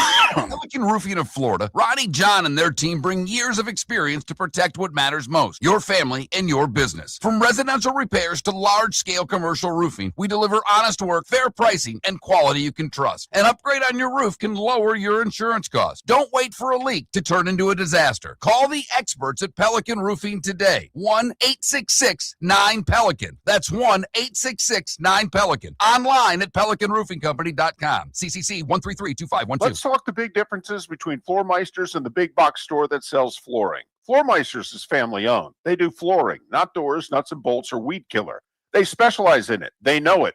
Floor Meisters backs their installer. So if there's ever an issue, good chance the boss, TJ, will come out and make it right. Floor Meisters prices beat the box stores every day of the week. When you think flooring, think Floor Meisters in Naples. Floormeisters.com. Real people, real prices, real quality selection. The Floor Meisters, just keeping it real. American Paint Supplies, celebrating 30 years in Naples, is proud to be the exclusive Farrow and Ball dealer in Southwest Florida. The best thing to come from the UK since the Beatles, Farrow and Ball has the colors and paints at American Paint Supplies. See why all the designers and painters choose Farrow and Ball. For 30 years, American Paint Supplies provides the perfect pairing of service and expertise on 6100 Shirley Street in Naples off of Pine Ridge or online at AmericanPaintSupplies.net. American Paint Supplies is your one-stop shop for all your coating needs. The Cape Coral Police Department is growing, and they want you to be a part of it. They're hiring new officers. Starting pay is between $74,000 and $90,000, depending on your experience. And with a $10,000 hiring bonus, you could be making $100,000. Enjoy paid holidays, off-duty details, plenty of OT opportunities. They're also hiring dispatchers and professional staff. So go to CapeCops.com. CapeCops.com. Be brave, be best, be Cape. This is Miller and Moulton.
It's so good, Michael. It really is. I went there a couple weeks ago again, and all pizza does. There's not a pizza in the world that travels. So I had to have a pizza in the parking lot, and it's I hate to say it, I think it's better than Grandpa's. I don't think it's close, and I love Grandpa. Grandpa makes a great pie, but Rico's is better. I could be wrong, but I would rank them Rico's, Grandpa's, and then I'd go Little Sicily. Little Sicily's nice. It's a nice little spot, and it's super clean, and I would take my family there again and again and again and again. And I will say that joint, nice guys in Cape. I've been there once. Spectacular pie. Too far of a drive for me.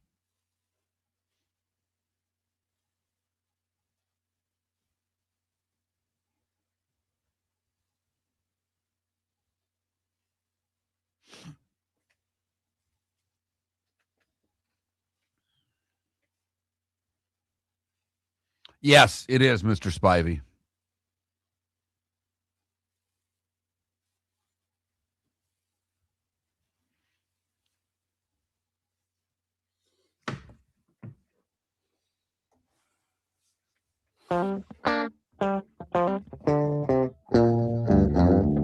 You're listening to Miller and Moulton. And now, here's Mark Miller and David Moulton. 22 minutes until Pat Kirwan is scheduled to join us on this last live show before Christmas. We'll have best ofs on Christmas Eve and Christmas Day. And then we're back on a football Friday here on Miller and Moulton. JP Shadrick, he's got a busy schedule. I think he's doing one of the Christmas games for Westwood One Radio. He is. He's doing the Chiefs game, I believe. And so he'll be joining us later today before his travel begins. You know, I'd be curious what kind of a mood Pat Kirwan's going to be in when he joins us, because, I mean, the only thing he loves as much or maybe more than the NFL is the ECHL. And I don't know if he's aware. I mean, it's not like it's on websites. I don't know if the teams as a season ticket holder have, issued statements, but this is, David had his grievance, and look, his is a bigger sports story than mine. Make no mistake. It's USC, it's Notre Dame. It's a game that goes back such a long time and has so much history that it's embarrassing that these two schools aren't going to play football against one another anymore. It truly is. It's awful. I'm on whosever side it is to fix this. And the fact that it's not being fixed for next year it's a sports crime. I don't want to say it's criminal, but in the sports world, it is. It's just wrong. It would be all of a sudden, the Ravens and Steelers not playing one another anymore. It just doesn't make any damn sense. But what David was alluding to is that Pat Kirwan, longtime friend of the show and my Stone Crab buddy, is a big Florida Everblades fan. For those of you listening around the state, Tampa, you'll have to just bear with me here. Jacksonville gets it. Huntsville's got a minor league hockey team. They get it. Some of our other markets may not. But it was announced yesterday that the Professional Hockey Players Association is going on strike against the ECHL. Many of you are now going, the what? Yes, the Professional Hockey Players Association. It's a union that started, I would say 20 years ago. I'm not positive here. Probably no longer than that, because we've been at it 20 years. So probably 35 years ago. Okay. I remember the PHPA trying to unionize the ECHL when I was working in the ECHL. Apparently, it was established in 1967. It handles the American Hockey League and the ECHL. I don't think it started in the ECHL until the 90s, but I'm not exactly sure when they unionized officially. And you were in the ECHL in the 90s till early 2005. Right. And I always kind of smirked and laughed at the PHPA because while their intentions were good, they really didn't have a clue as to how the league was run. Not a clue. And I don't know as much about the ECHL as I did, obviously, when I spent well over a decade. I worked for 3 different teams in that league, including the Florida Everblades that I helped start down here in Southwest Florida. But there'd be a union rep, and they'd try for this and that. And the ECHL, for the longest time, and I don't know if they still do, a lot of players got paid under the table. A lot of players got good housing deals. Maybe they bought their own homes and the team just wrote them a check and they could pay them a little more to keep some guys around. I don't know how they pay their players anymore. So I don't want to speak out of school, and I'm not speaking on behalf of anyone or any team or any player. But it's AA hockey, and you're going to strike and don't think you're replaceable? I mean, if they had scabs in the NFL, you don't think a AA hockey player can't be replaced by some guy in a beer league in Ontario? If I were running the Florida Everblades, and I don't know this to be a fact, but I'm pretty sure that it still is, one of the things that the players get to play AA hockey is free housing. Yes. Part of their deal is they get paid X amount per week, and they get free housing. Now, they get paid very little, though, per week, even though it's been 20 years. When you left the league, wasn't the average player getting about $400 a week? A little. I mean, not much more. I want to say around $450. I thought the cap was around, and I've been gone 20 years. Right. So say it's $600 a week now. Right. Which obviously is not a ton of money, but they did get free housing. Free housing. They don't have any bills. They're kids. They're fresh out of college. This league is to avoid reality for a couple of years. You have guys that are on American Hockey League contracts that play between the American League and the ECHL, and they get a little bit more money and they get called up. For the rest of them, they're not going to the NHL. 99% of these guys are never going to play in the NHL. And it might be 99.5. Hell, it might be 99.9.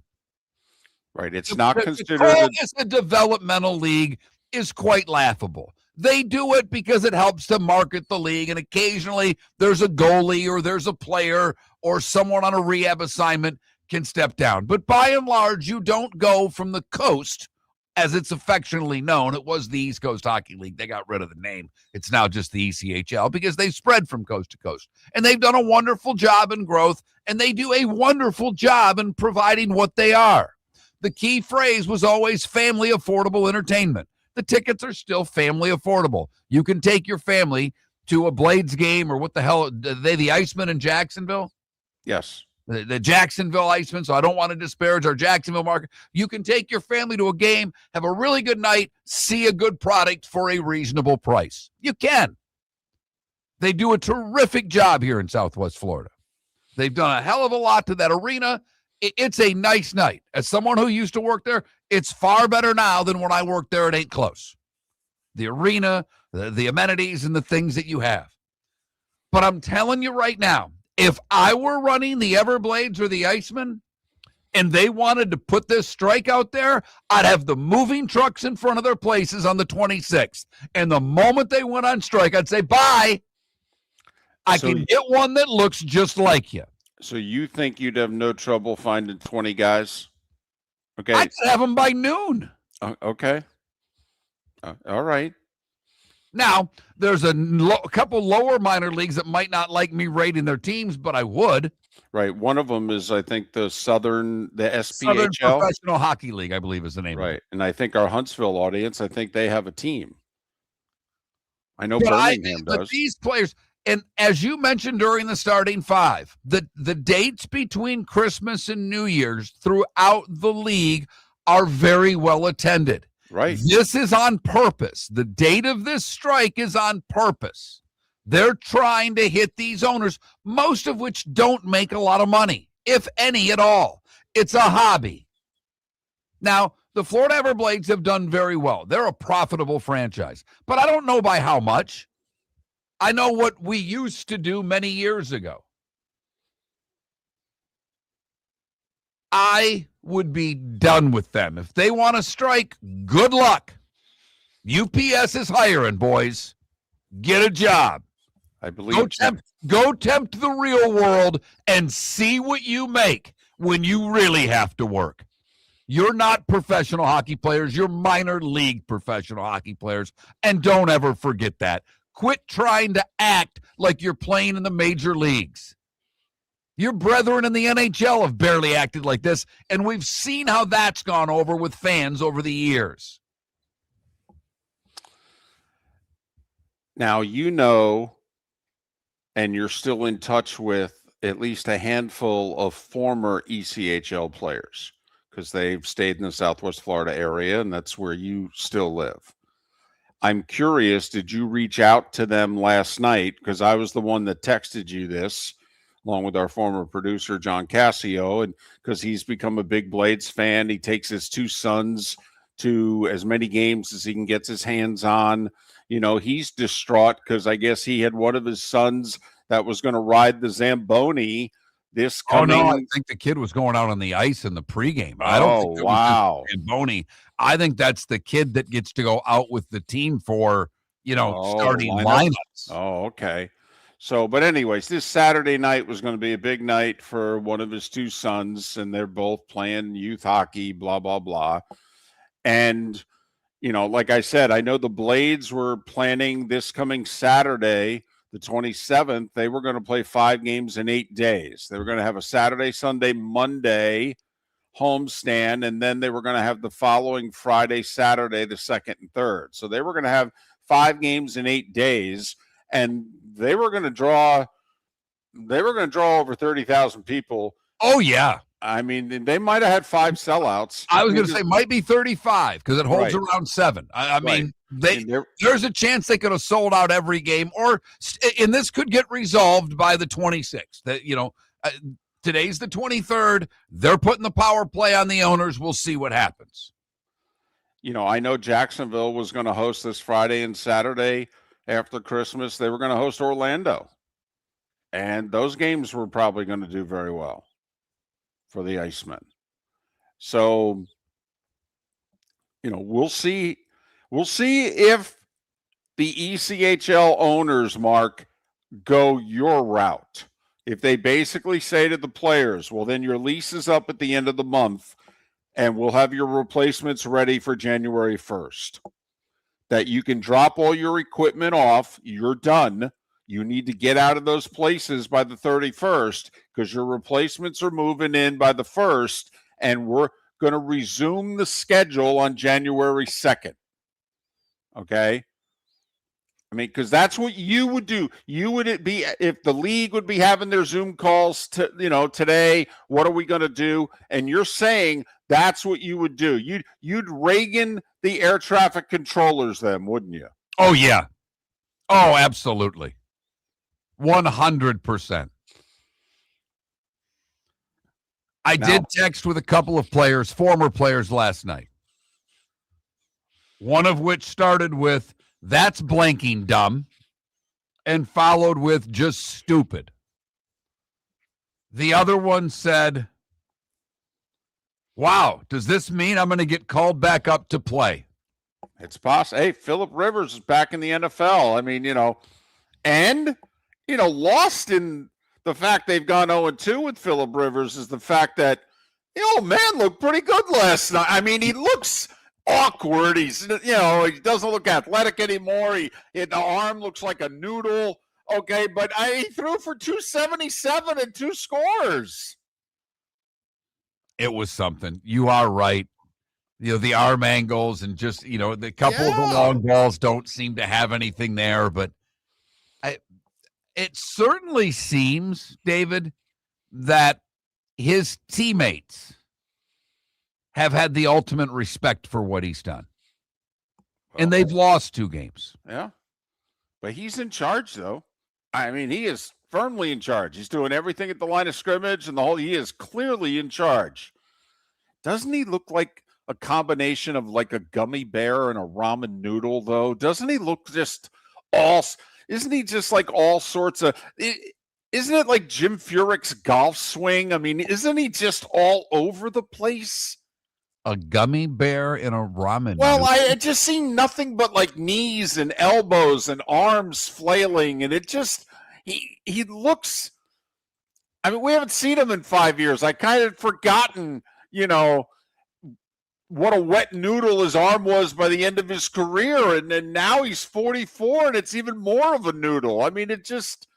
I don't know. All I see is elbows. I see like Furyk's golf swing. I like the Furyk golf swing analogy. I think that's fair. Now, I also think the gummy, like the ramen noodle, I get the arm part of it. The gummy bear makes more sense because he's a little puffy.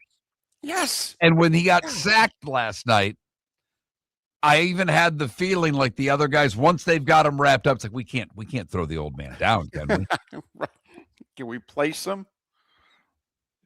I mean, he's still trash talking us, but can we place him? How many of them do you think called him grandpa?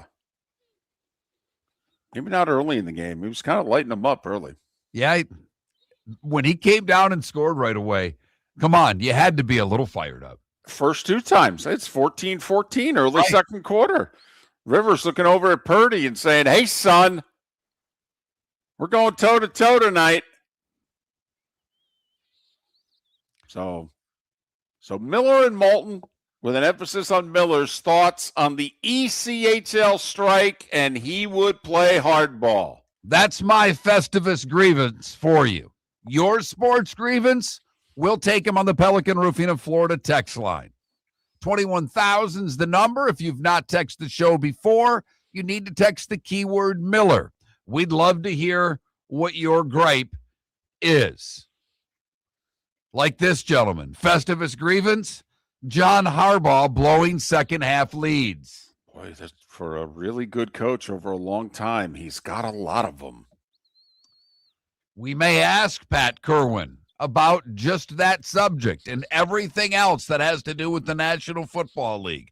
It's next on Miller and Moulton. Your roof is your home's first line of defense. At Pelican Roofing of Florida, Ronnie John and their team bring years of experience to protect what matters most, your family and your business. From residential repairs to large-scale commercial roofing, we deliver honest work, fair pricing, and quality you can trust. An upgrade on your roof can lower your insurance costs. Don't wait for a leak to turn into a disaster. Call the experts at Pelican Roofing today. 1-866-9-PELICAN. That's 1-866-9-PELICAN. Online at pelicanroofingcompany.com. CCC 1332512. The Cape Coral Police Department is growing, and they want you to be a part of it. They're hiring new officers. Starting pay is between $74,000 and $90,000, depending on your experience. And with a $10,000 hiring bonus, you could be making $100,000.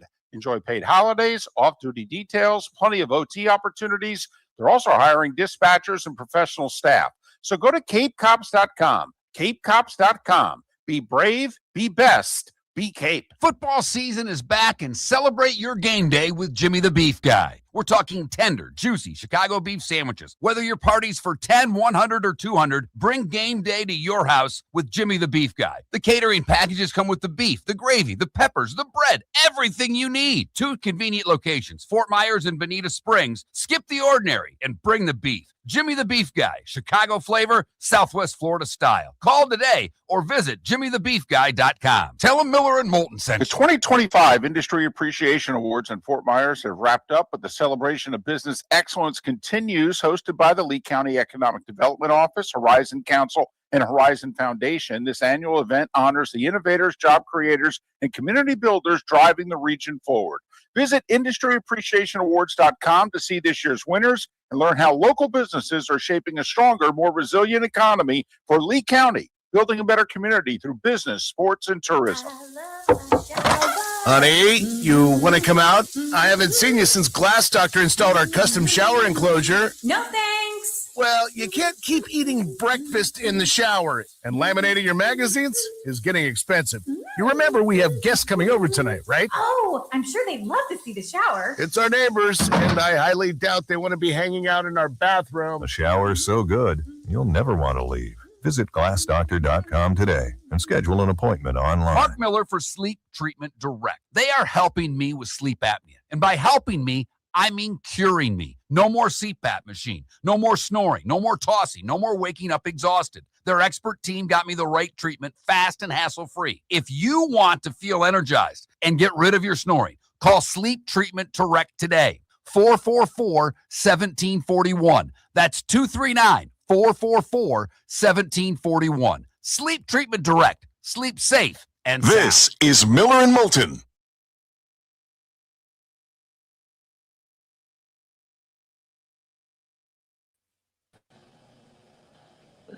Good morning, Mark.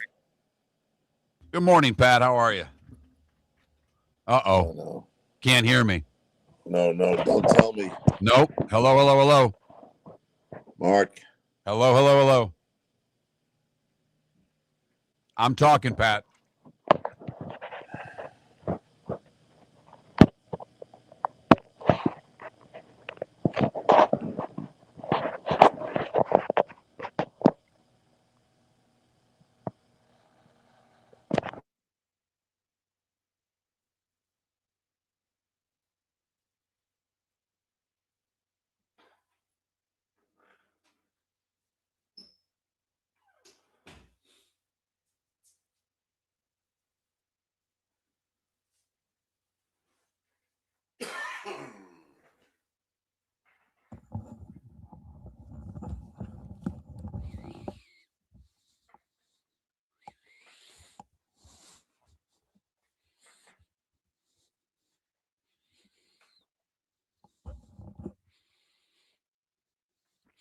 No, Michael, I stopped the Christmas letters a couple years ago.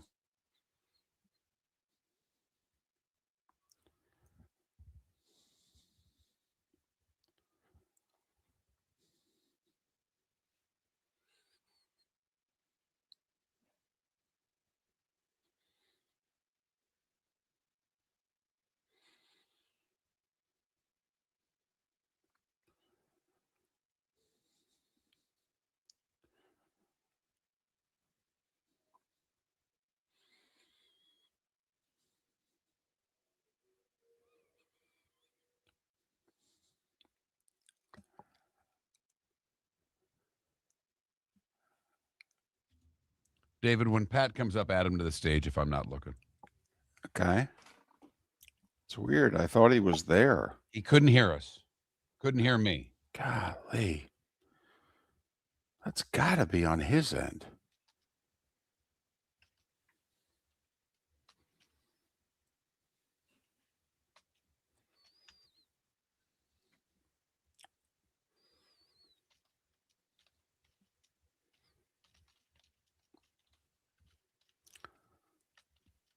We might have to call him.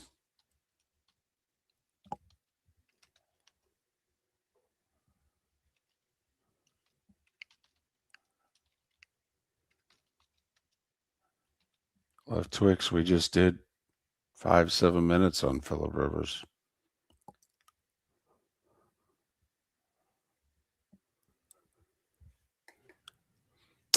Hello, Pat. Hey, I hear you. Pat, can you hear me? I can hear you, Mark. All right. And David.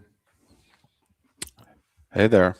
Thanks for the depressing note about the Blades, but I was listening to you guys worrying about me and my fandom. Yes. They'll solve this thing fast. Those guys have no leverage. Thanks. Here's $50. Apparently, the guy who's running the league, Pat, ran the Canadian Football League. And there are those. Did a great job there. Yeah. Yeah. No, Left Twix, I don't. And that group of fans up in Quebec that had an empty stadium that finally have a nice team and they have a good time going to the games, they'll be less than happy about all this. Anyway. Here we go. I think I could solve this in about 20 minutes at the diner you and I go to.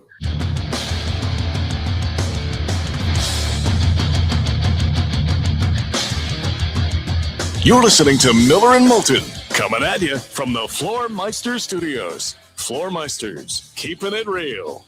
And now, here's Mark Miller and David Moulton. And we're joined by Pat Kirwan, he of NFL Radio's Move of the Chains and CBS's NFL Today show. Pat's appearances on Miller and Moulton brought to you by Pinchers. From Tampa to Key West and over a dozen locations in between. Pinchers, where you can't fake fresh. Hey, if you need a stocking stuffer, pinchersusa.com. Purchase your gift cards now, pinchersusa.com. Pat, an early Merry Christmas to back at you guys. To your family, and we will obviously talk again on a Football Friday. Listen, we got a lot of ground to cover here. First off, just your thoughts on 44-year-old Phillip Rivers, nearly 5 years removed from the league, and how he's looked the last 2 weeks. He looks tremendous for who he is. He hasn't really changed that much. I know he's a little chubby and all that business, but he always threw the ball the way he throws it. I'll tell you what I would do with him. I would beg him to be a head coach in this league. Did you watch him when the refs were making a mistake? Because he never sits down. He operates like a coach on the sideline. He caught the officials making a mistake, I think, on a ball spot. The way he motivates young people, the way those players look up to him, what he proved, what his passion for the game is, what he was able to do to handle an offense and actually build on it a little bit. He would be a guy that I would go try to be a head coach in the National Football League. Now, I don't think he has to waste time with college and coordinators' jobs. That is a leader of men, and we all agree that that's priority number one. If I gave you about 10 minutes, David, Mark and I can get Mark on my side, but you could come up with 5 teams that he's an upgrade from what they have. Well, I think the running joke would be, since technically the Giants drafted him, wouldn't it be funny if they made him their coach? Yes, and I'm not saying this kiddingly. I think the guy handles himself the way a head coach could and should. He obviously understands the modern game. He obviously, I watched him lecturing the backup quarterbacks on the sideline. That guy, his energy, the way he handles himself, he sees everything that's going on. I got a couple places in mind, and I know some people that are thinking about looking for a new head coach. Well, Pat, it's funny you say that, because you've got, all right, the Giants are already looking for a coach. Hey, there's no guarantees your buddy Pete's back next year in Vegas. Stefanski's probably out in Cleveland. Aaron Glenn, I think, makes it. The guy in Arizona, he's going to be gone. Tennessee's already gotten rid of their coach. Quinn's safe. New Orleans, they're safe. Cincinnati, not sure. Atlanta, not sure. Baltimore, not sure. That's 8, Pat. Did you leave out Miami on purpose? Yeah, because he's an idiot. That owner's an idiot. He's going to leave him as the head coach. He might have an option. Anyway, I'm not here to promote him. I just think I recognize when I see a leader of men, and there's not many of them around, and he is one of them. Hey, do you have a theory? You know, CBS put the graphic up late in the Steelers-Lions game that Mike Tomlin, with a 12-plus point lead in the fourth quarter, I think was 133-0-1 when they were on the verge of losing that game to the Lions. You work closely with Bill Cowher. Didn't Bill have an amazing, when he had a lead in the fourth quarter, didn't he lose one game in his career when he had a 10-point fourth quarter lead? Parcells was always great about his teams closing out games. Pat, we've had more double-digit comebacks in the fourth quarter this year than seemingly we've had in a decade. And I'm just curious if you have a theory as to why. Well, first of all, I talk about this subject with Coach Cowher a lot. I'm trying to get him to write a book about it because of all the things that are instinctive to him about football. It's how to win a game when you have the lead. And he's got rules and regulations. So the game hasn't changed. It's when you want to look at why teams come back. First off, we go to 4-down territory, right? So now we're not punting anymore, and your play calling is adjusted to moving the ball down the field. Do I think defenses still play too much prevent? Yeah. And I always go back to Spags at the Giants when outmarched Brady to drive for the famous winning touchdown, and they blitzed them by order of Strahan, who said to Spags, let's just blitz the guy. He hasn't stopped us all day, and Spags was getting ready to play prevent. Too many guys play that soft prevent, and these guys march right down the field. And as Cowher would say, you let them change momentum. So when they're down 2 scores and you let them walk down the field and score the first one, now they're energized and you start to doubt yourself. And these guys will not pull the trigger on pressure. And then, of course, the rules are in favor of, just let me throw DPI right now because you're gonna be a defensive pass interference call away. And as I've said on this show before, when I asked one of my friends, what's your best 2-minute drill play? He said, defensive pass interference. They know how to induce it. Yeah, just throw it short. Let the guy run into you. Back shoulder fade, throws it to all the DPI. time. Yep. All right, Pat, I'm curious because we've brought up Rivers and coaching. I mentioned plenty of places where there are going to be jobs available. But now, Canales, first-time coach, second year, he's going to lead a team to the playoffs, possibly. They still got to win another game, but it looks like that could happen. We've watched what Ben Johnson's done. We've watched what Liam Cohn's done. Pat, you beat us about the head and shoulders for years that guys have to have experience. You can't just walk in and be a successful first-year coach. And by most accounts, you were right. This year has proven you, well, maybe not as right as you were before.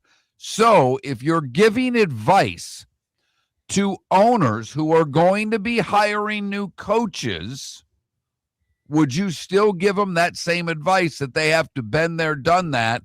Or are there coordinators out there that can replicate what Canales, Cohen, and Johnson have done? Well, there always are, but if you want to look at firings, before I go any further, Denver and New England, former head coaches, the 1 and 2 seed. So it's a debatable subject. It's not like all of a sudden the new guys are the way to go. Look at Peyton, look at Vrabel, and look how fast they turn those things around. And that, especially Peyton, had to make a gigantic decision. And he said goodbye to Russell and took a big cap hit. Vrabel walked right in there. So it can go both ways. Leader of men is issue 1. And if you have the chance, and I'll say this, look at how tough Detroit's doing since they lost. I did not think it'd be this bad when they lost their 2 coordinators. But on the other side of it, I like to defend former head coaches because if your owner's crazy and he's going to give you 2 years, you better not hire a young guy because he's not going to get it in time. Because you didn't mention the Jets, and they hired a friend of mine, first-time head coach. Look at the situation he went to. Wish he never went there. And so I think you got to check these situations out. But I would take my chances with Peyton and Vrabel, and let's see how far the other guys go in the playoffs. Pat, I believe John Harbaugh is going to lose his job. That's a shame. He'll get one in a minute. Well, I understand that, but you could be the biggest John Harbaugh fan, and there is a reality or two in the last few years. Man, the Ravens blow a lot of fourth quarter leads for a good team. And B, how many times has John Harbaugh been at the post-game presser and he gets asked a question about personnel or why so-and-so stopped getting the ball, and he says, yeah, he should have been on the field, or yeah, we should have kept giving him the ball. That's a bad look for him too, not just the coordinator. I just wonder if, what's he been there, 17 seasons, 18 seasons? I mean, listen, the Eagles fired Andy Reid. I mean, it just seems as if Baltimore may need a change. Well, they might fire him, and he'll get a job right away, but this goes back to what Parcells said to me at lunch one day. Every coach has a shelf life. Some of the shelf lives are 2 years, 3 years. You could actually ask, why did the Jets ever get rid of Rex Ryan? He was successful and flamboyant and perfect for New York and had the resilience to handle the media. It might be time for John to go. And it might be a bit of a relief for him to go. They invested in a young quarterback, radical change in how they play football, and the guy's not staying healthy, and they don't really have a way to replicate that. So that whole experiment might have played out. I think, David, you're the historian. Mark and I would tell you we think the window of opportunity passed him by when they lost to Kansas City at home in the championship game. Well, the other thing is they lost Mike McDonald as defensive coordinator after that game. And that's right. when we're beginning to see, you talked about the coordinators lost in Detroit. Even the guy Sirianni has been different, still having success, but when he's lost certain coordinators, they haven't been as successful. I just wonder, I think the defensive coordinator, I think both coordinators in Baltimore are on the hot seat. You almost wonder if Harbaugh needs to go back to Wink Martindale, to be honest with you, who's done a terrific job since he got fired. I mean, it just seems as if it's not working in Baltimore. No, but it's not. And we don't have to blame injuries or anything else. I'll go back to what I think with their big experiment was the Lamar type of offense. And we saw this kind of stuff before. I saw it with Randall Cunningham. He could win a whole lot of games, but he couldn't win any of the big ones. And they corralled him and forced him to stay in the pocket, and he couldn't beat you. Lamar, to me, is a very interesting character, and I love the guy. But when you get him to stay in because A, he has to for medical reasons, or B, because they have a scheme to keep him in, I don't know, Mark, does he win a lot of games that way? No, and where I'm miffed by that, Pat, is, Josh Allen in college didn't complete a lot of passes. That was never the knock on Lamar. Lamar was like a 70% passer in college. Yep. He's always been accurate, and yet when they keep him in the pocket, they are not the same team, obviously. I agree. And so I think it's time for John to go on. And, you mentioned Andy getting fired. Parcells has been fired. Name them. They've all been fired. So it doesn't really mean anything to me. And if we've noticed, Belichick and Carroll were fired, and then they went on to win Super Bowls. So you can be fired and actually become a better coach. I think most of us, Bill Parcells once said to me, he would not hire anyone on his staff who wasn't fired before, because he thought getting fired makes you become tougher. He's Pat Kirwan, NFL Radio's Moving the Chains, CBS's NFL Today Show. Pat joins us once again, courtesy of Pinchers. More with Pat on the other side.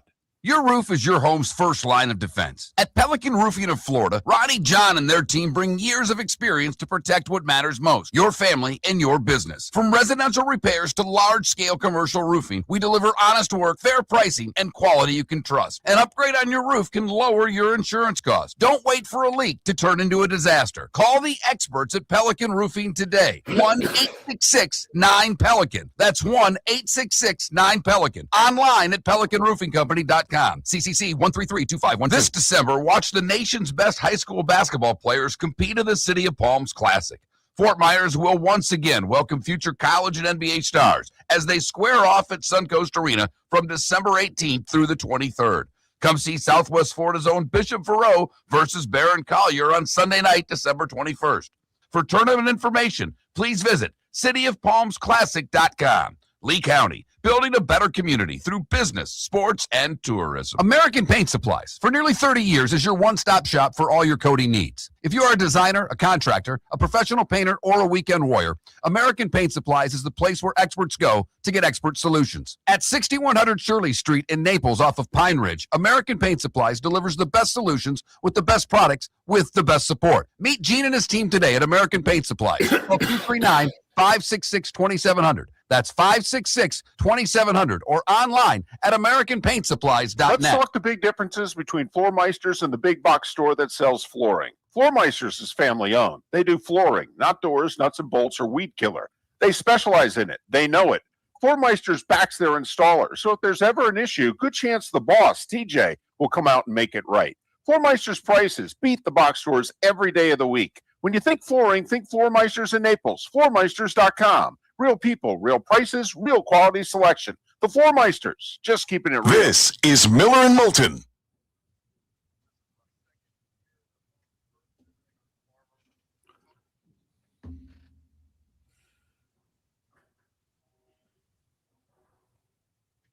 Just got a message from Big Jimmy's people, Pat. Probably not going to have him until this afternoon, so I'll probably get up with you after your show. Okay. Sounds good to me. Yep.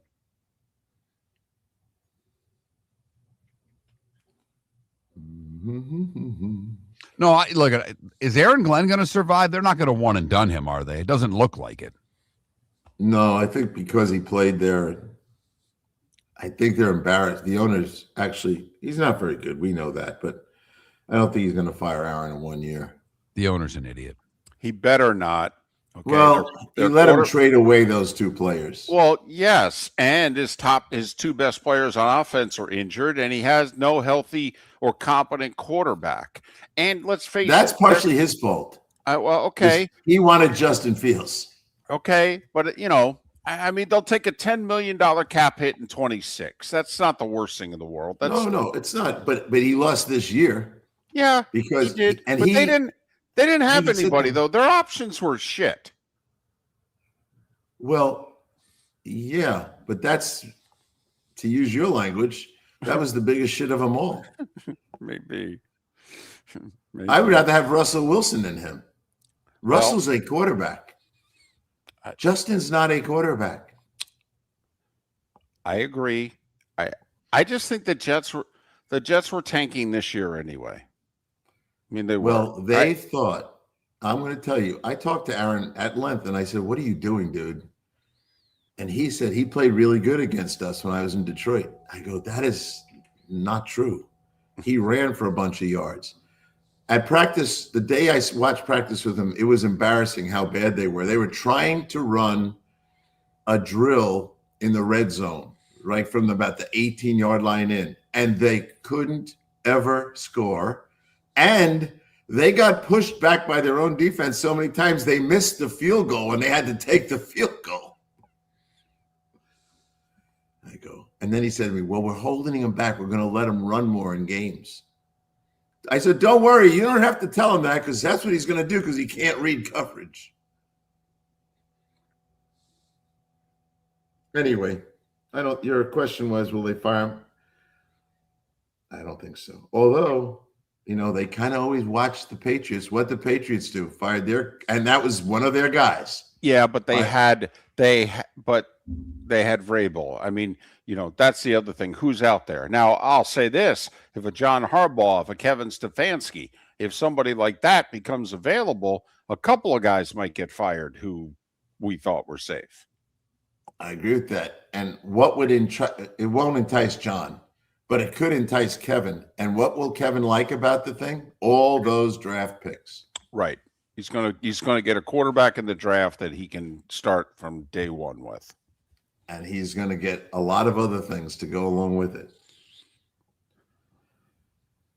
And they're doing so well that they won't even have to move up to get the guy. Now, you're the historian once again. It's right about now, and they blew their opportunity for Trevor Lawrence. They went and won that game at the end and lost Trevor Lawrence. So I'm predicting somehow, some way, Pat, the Raiders beat the Giants this week, and somehow the Raiders beat the Chiefs, the Raiders lose this week and beat the Chiefs, or the Giants. I'm telling you, somehow Cleveland's going to back into the first overall pick. Well, they got a nice record. Pat, coaches and players aren't trying to lose. They're not. No, we know that. They do not want to lose their job, and they know the higher the pick is, the more likely I'm losing my job. And that's not just the first round. It's the second and the third round as well. The players don't care about the draft. Exactly. In fact, they think of the draft as the enemy. Of course they do. That's your replacement. Absolutely. I think Stefanski's begging to be fired deep down. Yeah. Kevin knows he wants to get out of there. How could you not want to? All right, here we go. His dad's famous words when he got the job: "Be careful what you wished for."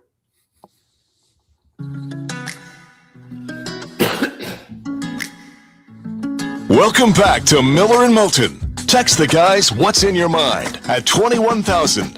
That's 21000.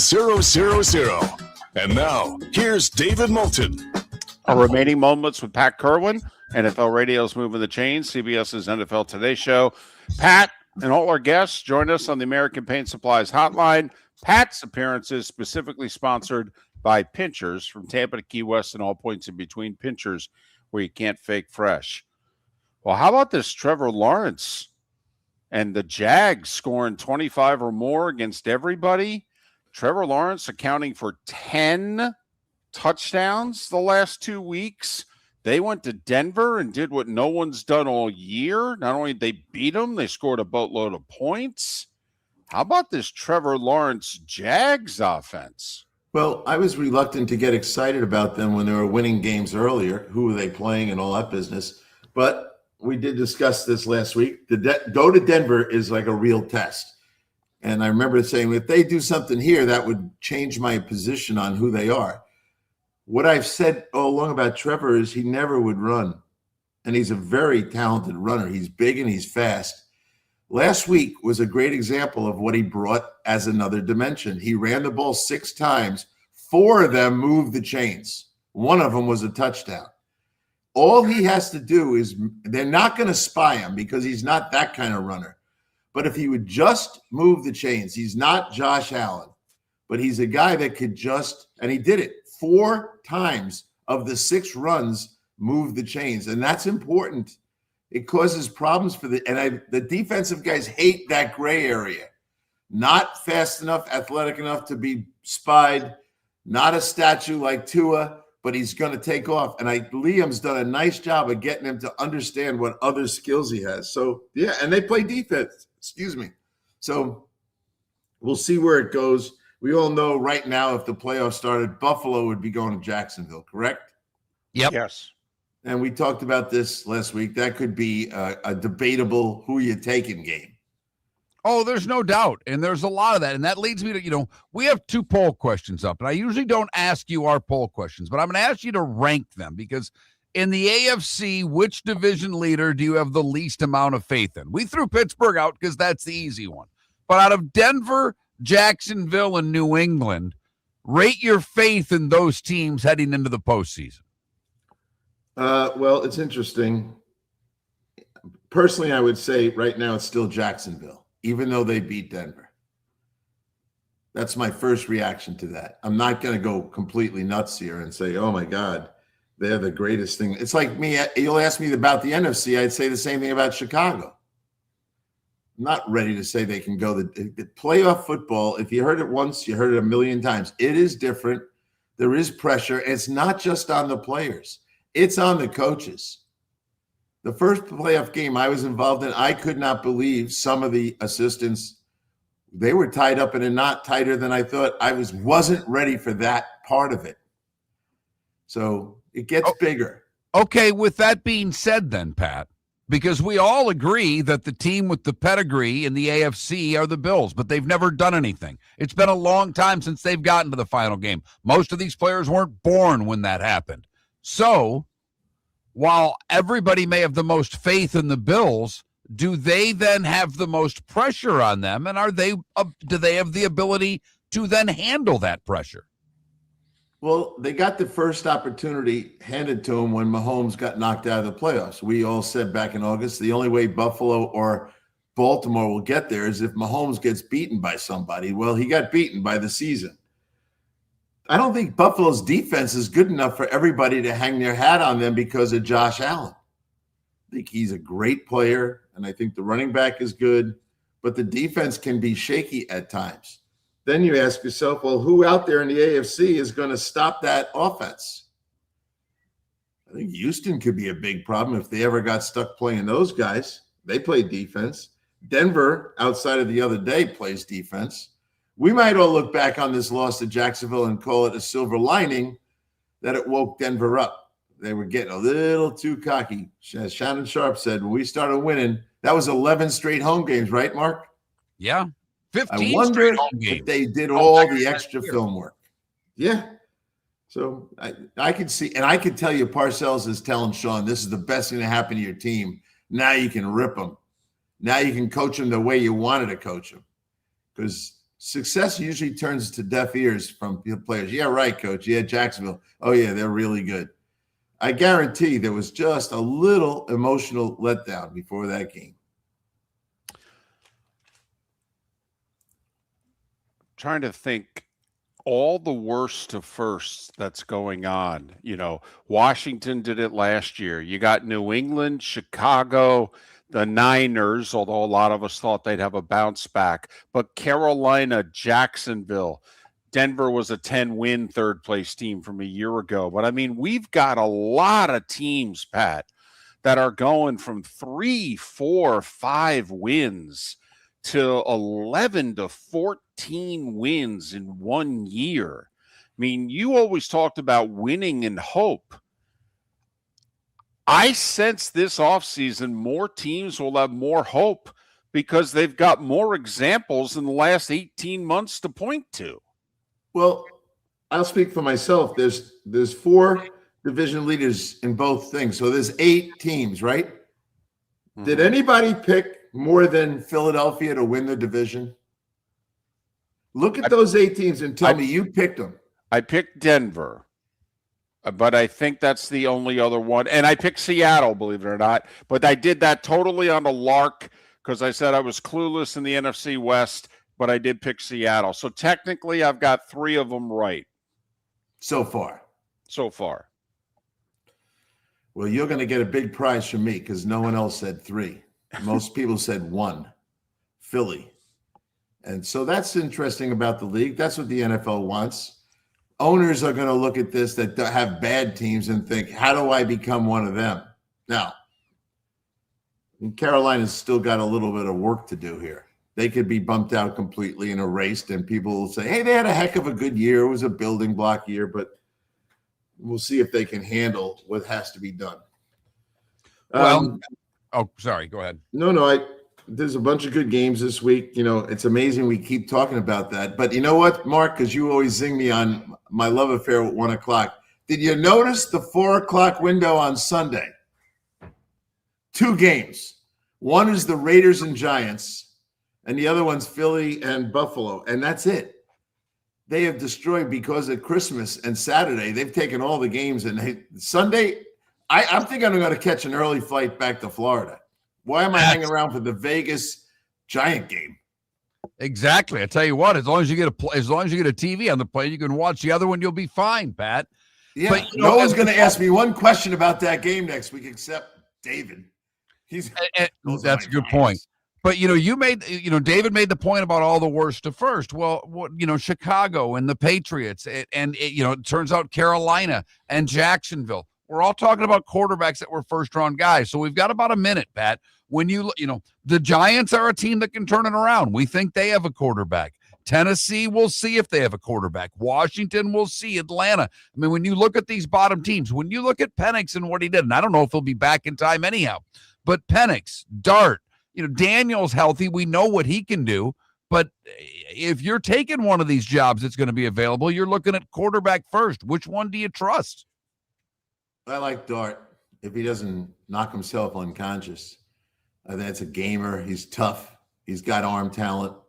He's got leadership skills. I'm a big fan of him. To your point, Jaden Daniels will bounce the Redskins back if he can stay healthy. But yeah, give me Dart. I'd like that franchise and a history of winning there too. Well, it's actually why I think the Giants' job is going to be near the top of the available jobs. Like Ben Johnson had his choice, whoever the flavor of the month's going to be in 3 weeks. Yeah. I have a feeling that the Giants' job will be near the very top of the list because of Jackson Dart. He's Pat Kirwan, NFL Radio's Moving the Chains, CBS's NFL Today show. Pat joins us courtesy of Pinchers. Pat, you know how fond of you we are. Merry Christmas to you, your family, safe travels, and hopefully this hockey strike gets, settled soon because I know it'll ruin your life. 2 things about hockey. They don't have a Metcalf, so I don't have to deal with him. I just see guys that love playing. They're like high school guys to me. He's Pat Kirwan. Pat, have a very Merry Christmas. Miller and Moulton. Back at you. Talk to you guys. Let's talk the big differences between Floor Meisters and the big box store that sells flooring. Floor Meisters is family owned. They do flooring, not doors, nuts and bolts, or weed killer. They specialize in it. They know it.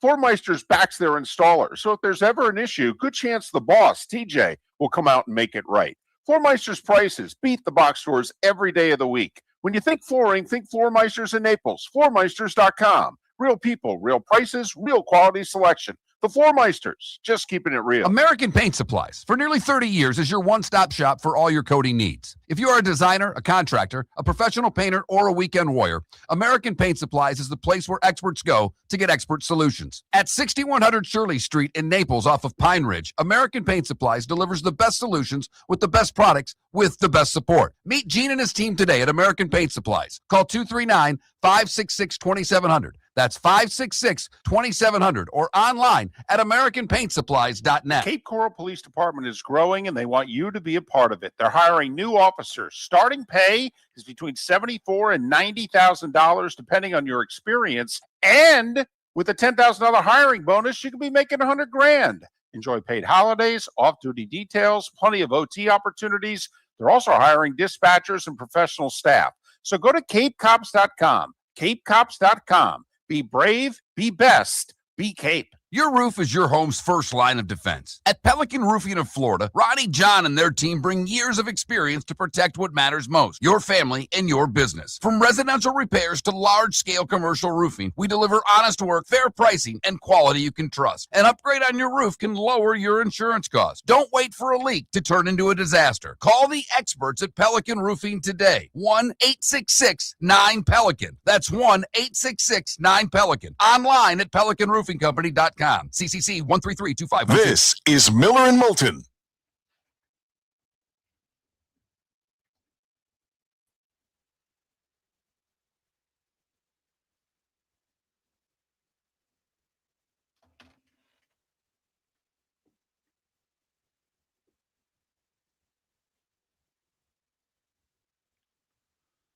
I mean, Puck, you may be right on Jimmy Johnson. When did Jimmy last coach in the National Football League? And with the not even with the Dolphins. When did that happen in Dallas? One, he was also the GM, and there aren't a lot of those anymore. I mean, that is a 30-year-old reference. I'll go back 6 years ago. The Dolphins were tanking for Tua, and the coach wanted nothing to do with it. Nothing. Flores tried to win every game. Every game.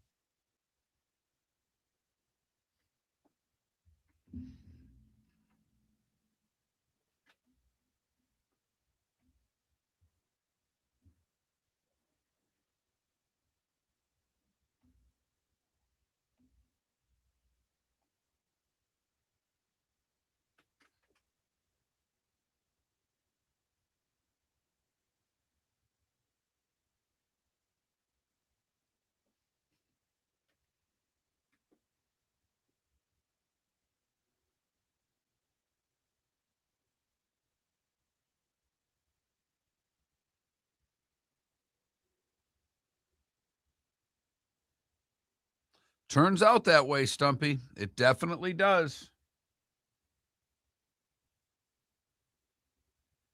No, there's not.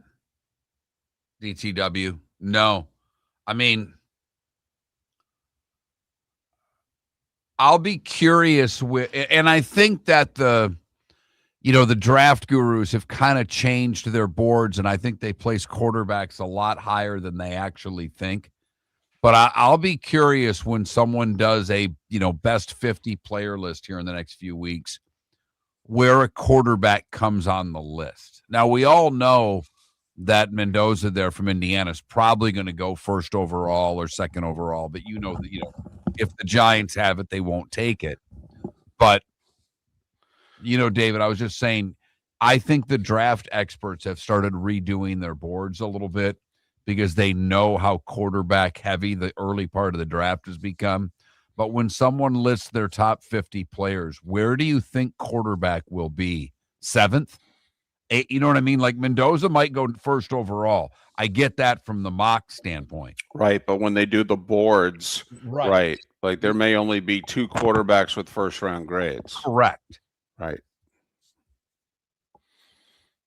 Now, I got to say, we don't know how injured or hurt Nuss was all year. You can get him day 2 now, it looks like. Oh, yeah.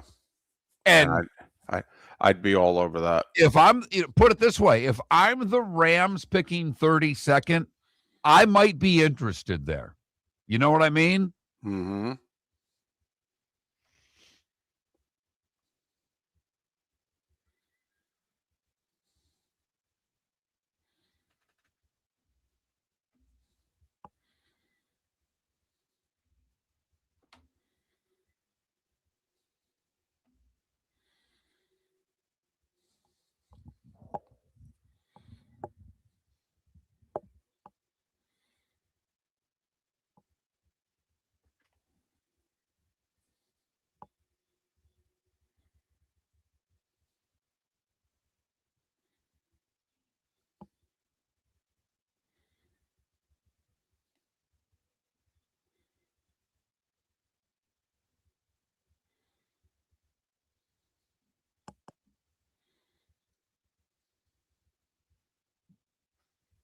Like the Tankathon has their mock. I don't really trust it, but it was just quick and I had it up. I mean, they've got Mendoza going 2 and Dante Moore going 3 to Cleveland.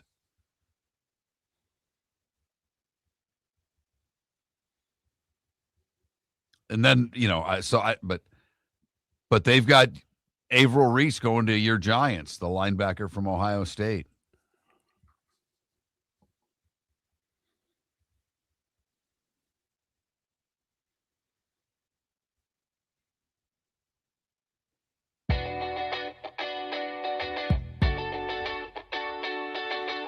You're listening to Miller and Moulton.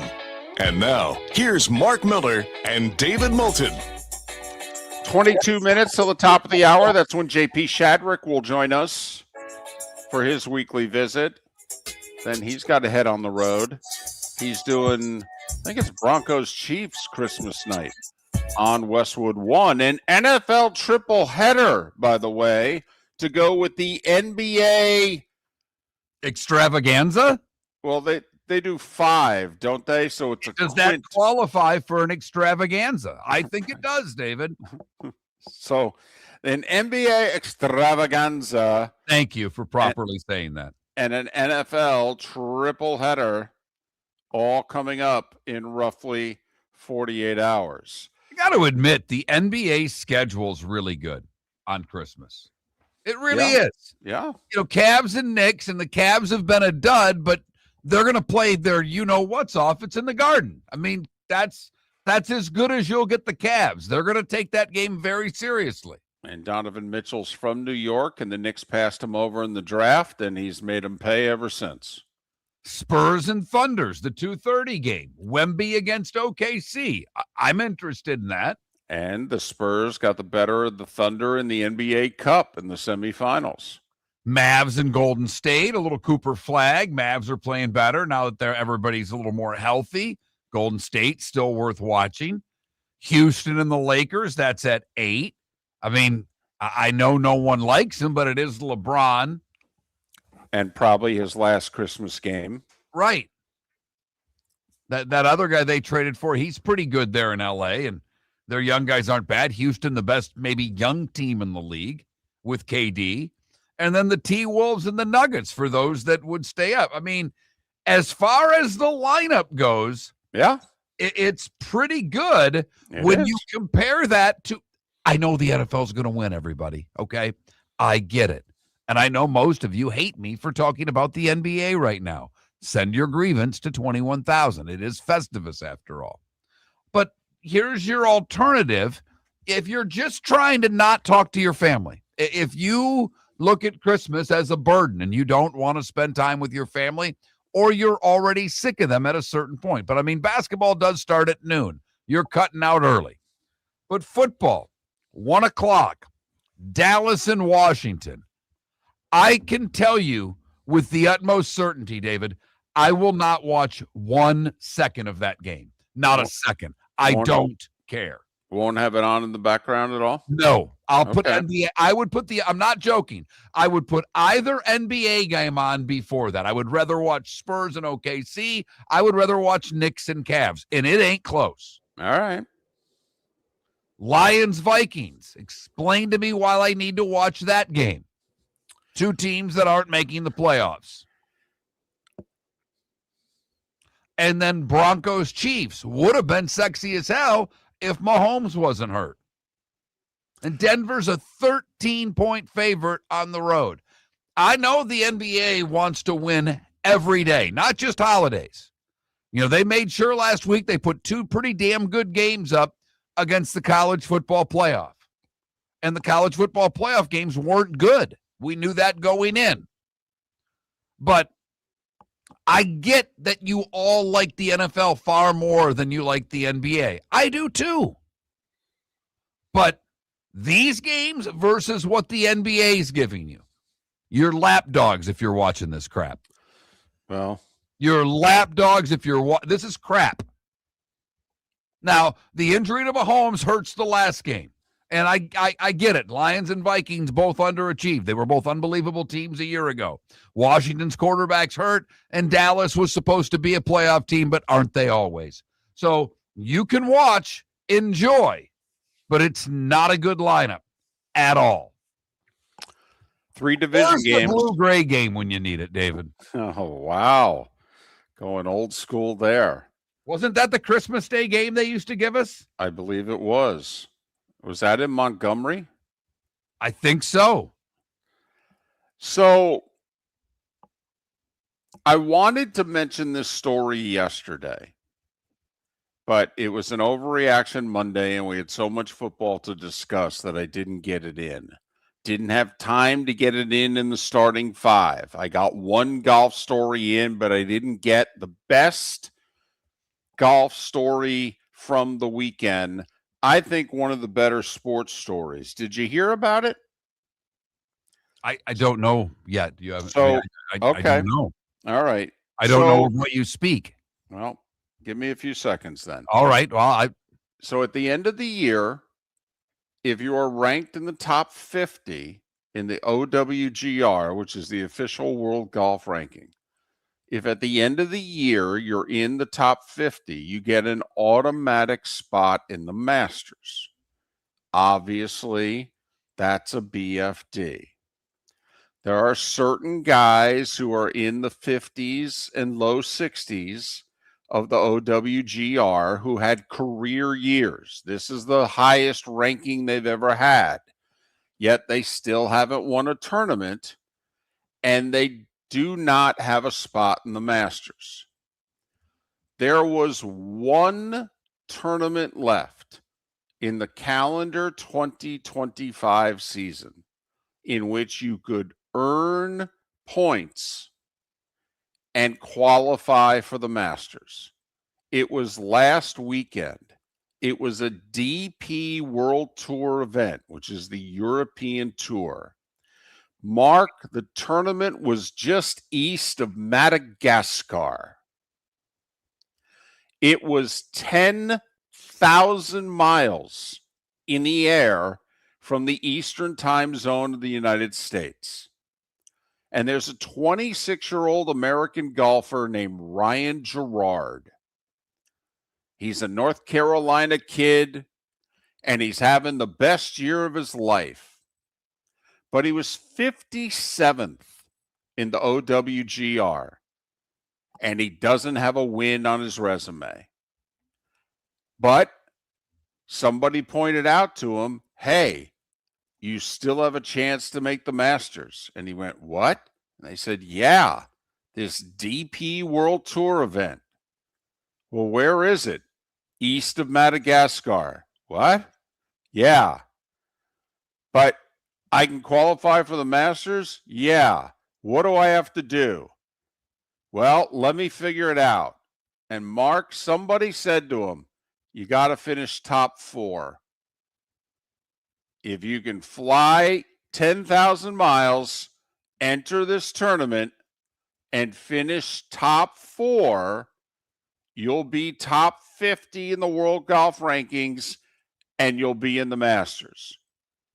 And instead of going, oh man, that's too much cost, it's too much time, it's just too much effort, better luck next year, he said, hell man, if I have any chance in the world to play in the Masters, I got to take it. So he made the trip. He bankrolled it. He went.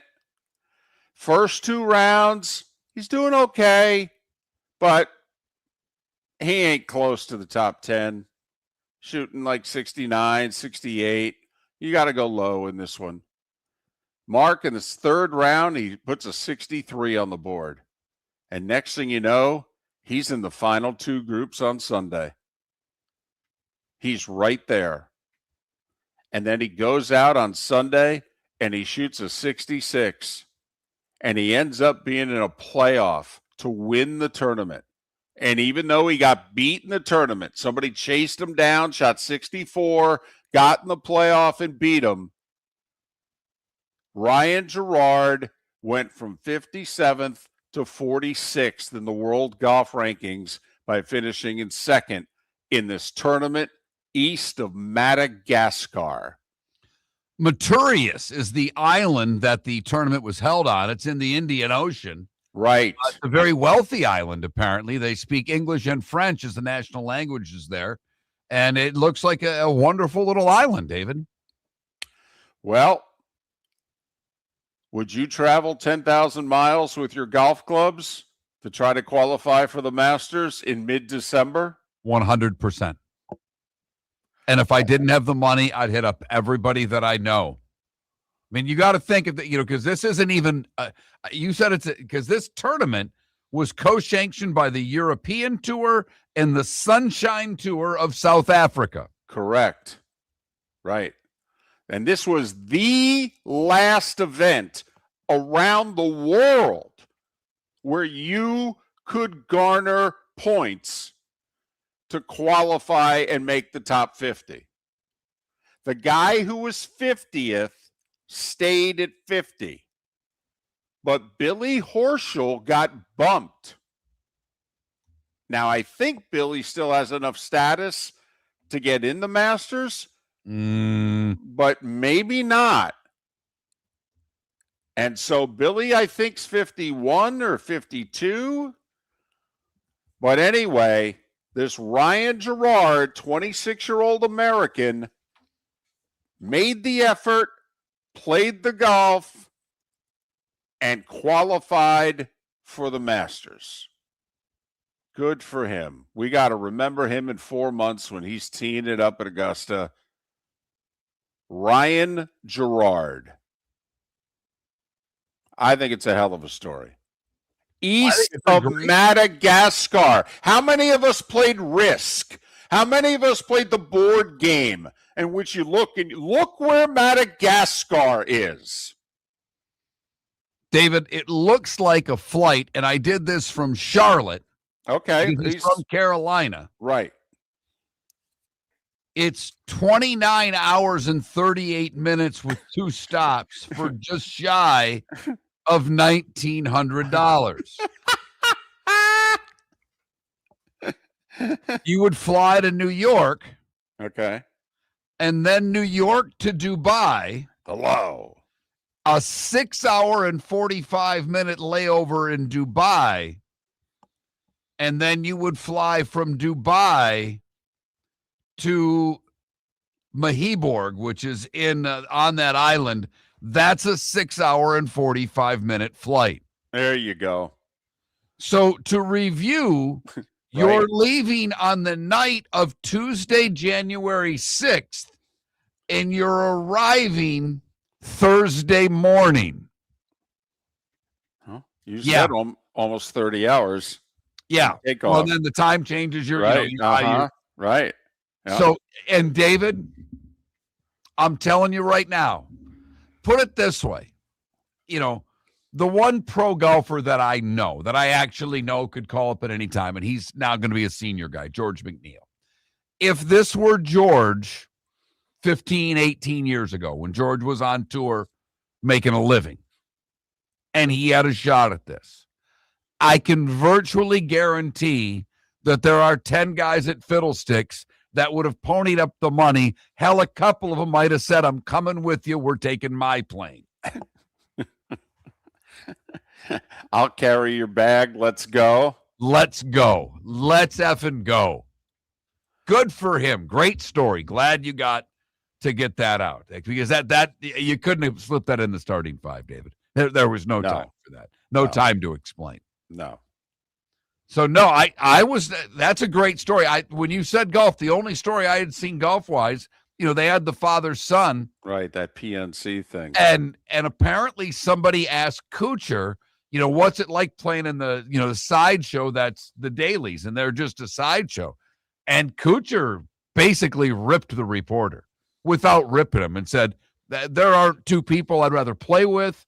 Yeah, there's some stuff that goes on, but one, they're trying to win. Two, anytime I've seen that I'm on in a tee time with John Daly, I look forward to it. He's super to play with. He's very gracious to whoever he plays with, and couldn't speak enough kind words about the bearded fella. Who, by the way, if Daly was short on cash, he could do Santa at parties. Yes. Yes, he could. Yes, he could. He could be in every mall in America. Well, and I found out the guy who is the program director for our Tampa affiliate, I was talking with him last week, and we've not met face to face, so I don't know what he looks like. But apparently he did Santa years ago at an event, and he kind of did a bad Santa type thing. Okay. And it hit. So he does regular Santa, and he does a bunch of free ones, churches, charities, and the like, where he's just Santa. He doesn't get paid. But he also has like a bar Santa that he does where he is paid and brought in to do events where he is, a kind of a bad Santa, which I think's fantastic. If you can get away with it. Absolutely. I mean, they're encouraging you. How great is that? Right. I mean, they have drinks made in his honor and things of that nature. I mean, bad Santa.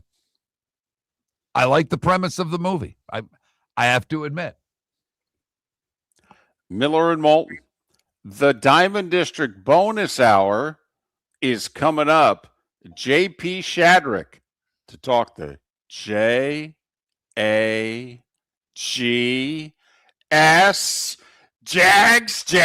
Jags. Your roof is your home's first line of defense. At Pelican Roofing of Florida, Ronnie, John, and their team bring years of experience to protect what matters most, your family and your business. From residential repairs to large-scale commercial roofing, we deliver honest work, fair pricing, and quality you can trust. An upgrade on your roof can lower your insurance costs. Don't wait for a leak to turn into a disaster. Call the experts at Pelican Roofing today. 1-866-9-PELICAN. That's 1-866-9-PELICAN. Online at pelicanroofingcompany.com. CCC 1332512. Let's talk the big differences between Floor Meisters and the big box store that sells flooring. Floor Meisters is family owned. They do flooring, not doors, nuts and bolts, or weed killer. They specialize in it. They know it. Floor Meisters backs their installer. So if there's ever an issue, good chance the boss, TJ, will come out and make it right. Floor Meisters prices beat the box stores every day of the week. When you think flooring, think Floor Meisters in Naples. Floormeisters.com. Real people, real prices, real quality selection. The Floor Meisters, just keeping it real. Mark Miller for Sleep Treatment Direct. They are helping me with sleep apnea. And by helping me, I mean curing me. No more CPAP machine. No more snoring. No more tossing. No more waking up exhausted. Their expert team got me the right treatment, fast and hassle-free. If you want to feel energized and get rid of your snoring, call Sleep Treatment Direct today. 444-1741. That's 239-444-1741. Sleep Treatment Direct. Sleep safe and sound. Think we only fix windows? Think again.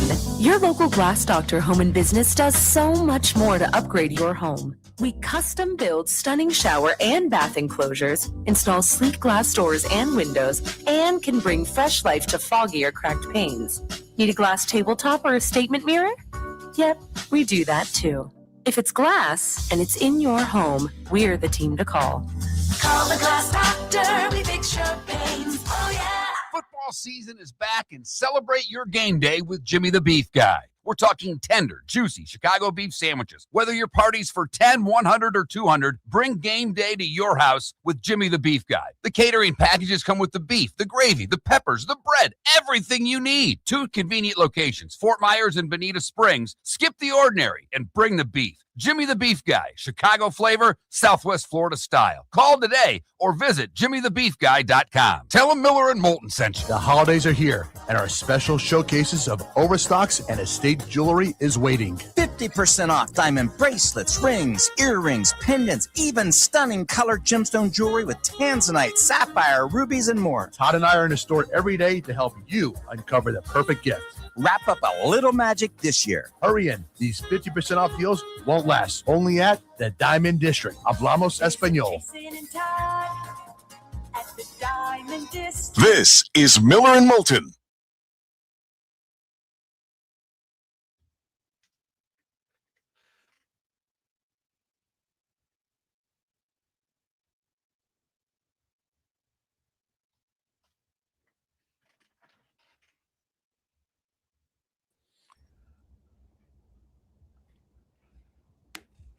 Morning, JP. What's up, guys?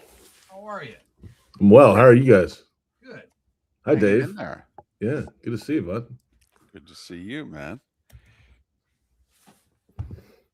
What's happening? Well, it's our last live show before the holiday. So Good. it's our final hour. You fly tomorrow Tomorrow morning, Kansas City. through Atlanta on Delta? Mm-hmm. Early bird, though, Right. just to get ahead of any issues. And then, Sure. I'll Have you- post up at some barbecue place and do a bunch of research for lunch tomorrow. And then, yeah, be good. Have you been to the new airport? No. You will love it. Okay. I'm excited. Yeah. Last time I was in Kansas City, that was And one of the 3 worst airports in America. it was bad. It was horrendous. Because everything was outside of security there. Yeah. I remember that. And no waiting area in front of all the gates, you know. Yeah. Because I remember. So you will be amazed. It's probably the biggest transformation I've ever seen. And I'm not just talking about airports. I'm talking about like any business. I mean, to take something that was an absolute dump Mhm. and you're like, wow, this is like really nice. yeah, I yeah. mean, seriously. I know LaGuardia, a lot of LaGuardia has changed like that, which is really nice now. And then New Orleans, they just built a whole new thing. Oh, did across they? Yeah. Oh, yeah. It's pretty Interesting. sweet. It's pretty. It's not the old one. It's like across the runway. It's not even the same building. Gotcha. And it's changed the whole dynamic there. That place is awesome. Yeah, that was an always interesting return the rental car experience to try to catch the late Sunday flight out. Yeah. I used to have to fly to Fort Lauderdale when we'd have a 4:25 Saints game. If I caught the Sunday flight, I'd have to fly to Fort Lauderdale and then drive across the alley at like midnight to get to Fort Myers. That's always fun. The only way to get home is Sunday, though. A midnight alley drive. That's Yep. a blast. At a very high rate of speed. I mean, you're almost like, you might as well just drive out the window with your middle finger out, like saying to the cops, really? You want to do this?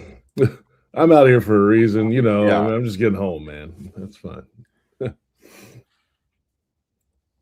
Nice. Where's the last Monday night game? Let's see. We're in Atlanta, ironically. Okay. And I have a feeling we're going to be in Tampa. Y'all do a Saturday? Yeah, because then the league determines. I have a feeling we're going to get Carolina, Tampa Bay, Mm-hmm. and I have a feeling NBC is going to get the Chargers, Broncos. Makes sense, maybe. Because it'd be a night game, right? In NBC Saturday. Oh no, you're talking about Sunday.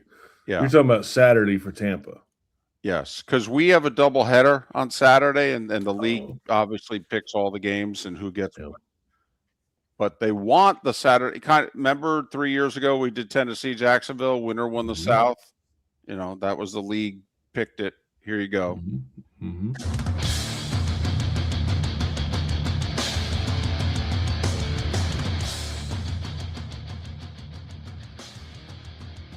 You're listening to Miller and Moulton, coming at you from the Floor Meister Studios. Floor Meisters, keeping it real. And now, here's Mark Miller and David Moulton.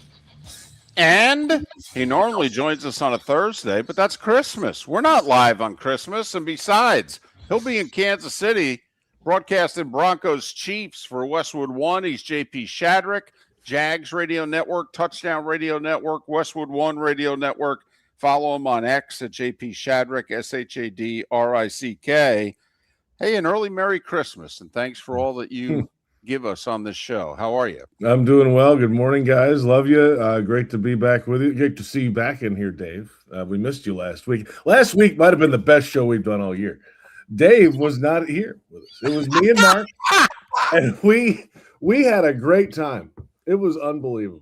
Kicked it around, talked a little bourbon before we got into the actual interview. But, you know, I actually thought about that because I lined the guests up for Mark on Friday, and I thought to myself, will he and JP even get to football, or will they just talk bourbon and music?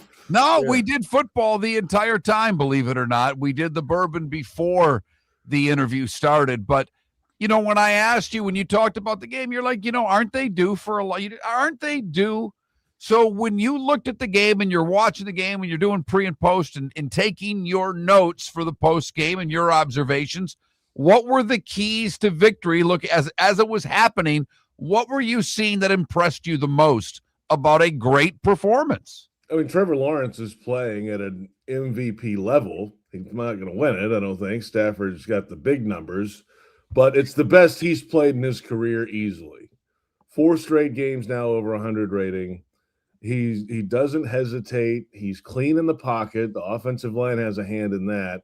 He's confident down the field in his receivers, and he's executing throws. He's not double clutching and worried about it. He just goes and runs the offense. He's learned the offense. He's comfortable, I think, with everything around him now in this offense and with Liam Cohen in his ear and everything that comes with that. And I think it's showing.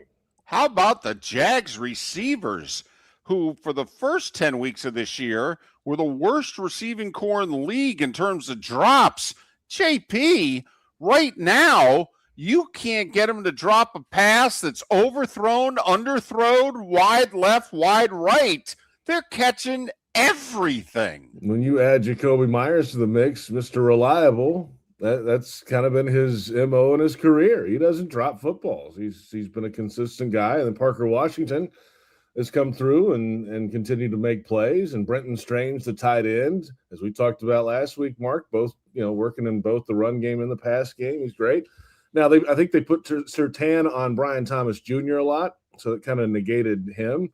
But was that the right strategy? I don't know. We could argue that it wasn't, because Brian Thomas was the guy dropping a lot of those balls early in the season. So everybody else can play. Everybody else can catch. They didn't run the ball great.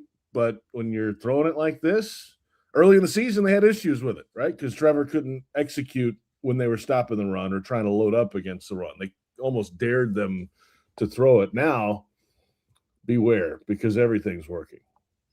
Well, you know, you mentioned Thomas not getting a lot of balls because Surtain was on him, and you talked about Trevor playing at the level he's playing at. How much of the level Trevor's playing at and being comfortable with the offense is just saying, hey, my number one guy's not open here. Washington is. In that comfort in the offense of being able, whether it's pre-snap, whether it's during the progressions, whatever the case may be, of getting the ball to the right guy, JP. Yeah, I don't know, even to your point, I don't know if Brian Thomas is even considered the number one anymore. Like, is the way they play it. Okay, they might hit a deep shot or two to him. That's fine if they can. But they're going to run everything through these intermediate routes and flip it out to the running back if they have to, which they've done a lot of the last 2 weeks. And they just kind of stay on the field and methodically move it. And that's fine. But But no, and part of that maturation for Lawrence is going through those progressions and then just letting it rip, as Liam Cohen told him a few weeks ago. And ever since they said that, it just feels like a different mindset with a quarterback. Talking with JP Shadrick, Jags Radio Network, Westwood One, Touchdown Radio Network. Follow him on X at JP Shadrick. This is what, the 9th time in franchise history that the Jags have made the playoffs, with the Colts loss last night. How significant is it for them to hold on and win the South? Because they've only won the division 4 times in their history. Is it a BFD for them to get a home game, or maybe even 2? All right. How significant is it now for them to, hey, this has been great, but let's finish this? Yeah, I agree with you. I mean, it would be just the way they lost to Houston, right? And the second time, the collapse, 19-point lead, fourth quarter, we all remember. The Jags have been on a roll since then. So have the Texans. Right. So have the Texans. So like that's been on everybody's mind all season. So you don't want them to overtake you at the end. You got to go finish this thing. And I don't think there'll be any letdown at all. I really don't. Indy has what they have right now. Their offense put up a game effort last night, but the defense didn't do anything against San Francisco. So, like, this should be a game where you go handle business and go to Indy and win. And then Tennessee comes here in the last week of the season. Just go handle a bit. Don't overlook anything. Nothing's going to be clinched, I don't think. So you're going to have every incentive to go out there and handle business the right way. And they've done it week after week, no matter the opponent, no matter the level of the opponent. And then they go to Denver and do it against one of the best teams in football. So I have no doubts about this team right now being ready to play each week. Will the ball bounce their way? Who knows? But if you're playing well enough, you can have a couple balls bounce the wrong way and still win. And that's what happened in Denver. Well, it's been a while since Trevor's thrown a pick. It was the Arizona game the last time he threw interceptions. But to me, part of the success against Denver was obviously he didn't throw interceptions. He was sacked 5 times. That's okay. Sometimes it's better to take the hit and play for another down than throw a bad pass, because they were over 500 or over 50%, like 51, 52% on third down. So to me, it's learning this offense. It's, playing for another down. It's not making the mistake. I mean, it's okay getting sacked, right? Sometimes. Yeah. It's get sacked and hang on to the football, right? I mean, right. The sack fumble and, field goal occasion. They were early in the season, right? He would force some balls in the red zone, unlike first and second down, like into the end zone, into double cut. What are you doing? Like, just throw it into the popcorn vendor, or in London, the fish and chips vendor, and then kick the field goal. I mean, like, that's fine. So that's come. I feel like that has really progressed as the season has gone on. It's a huge piece of what they're doing. How rewarding is this year? And I don't just mean for you as somebody who's been with the organization for 14 years, but I mean, you now have lived in Jacksonville long enough to know the mostly downs and occasional ups that this franchise has brought their fan base. I mean, the team that last made the playoffs won 9 games. The team before that won 10, even though they went to the AFC title game. This team has a chance to tie the franchise record for most wins. I mean, JP, is this like one of the top 2 or 3 seasons in franchise history so far? Well, 99 was the year. They were 14-2 that year, and then went on to the AFC Championship game, lost to the Titans 3 times in one season. That sticks in everybody's cross still to this day. Right, 15-0 against the league and 0-3 against the Titans. Right. Jeff Fisher called Alltel Stadium their home away from home, so that still sticks with people. So that's the standard here. That team and that era, late 90s, always is imprinted in everybody's mind. They had a little bit of a run, some decent teams in the mid-2000s, right? Fred Taylor, Maurice Jones-Drew, Mercedes Lewis had a big year. They go to Pittsburgh. They win in 07, right? But David again, it was a Garrard, right. 9-win team. That wasn't a dominant regular season team. These guys are just clipping off wins all of a sudden. And like, okay, they could get to 13. That's 13-4. That's almost unheard of here. So, yeah, but they haven't done anything yet either. That's the other thing. Yeah, they're in the playoffs now. That's official. All right, JP. Have they won a game yet? Hold on, Mark. I'm not done with this rant yet. They haven't done a damn thing yet. So they've got to go in there and prove that they can go win some playoff games too. Now, I mean, you got to finish the season right, get the seeding right. That's fine and dandy. But if they get run out the gym on the first game at home, then it doesn't matter where the game's played in the playoffs. So there's a lot still to be done, is my point. But no, it's a good feeling, Dave. There was a long scenic route to get to this answer. Yes, 9 times in 31 seasons now the Jags are in the playoffs. Let's hope it's sustainable moving ahead, but that's moving ahead. We're in the present. All right. I want to talk to you personally because you spoke about your Thanksgiving trip to Dallas, in which there was shaved ribeye or carved ribeye in the press box. Yeah. And it sounds like Jared did a hell of a job.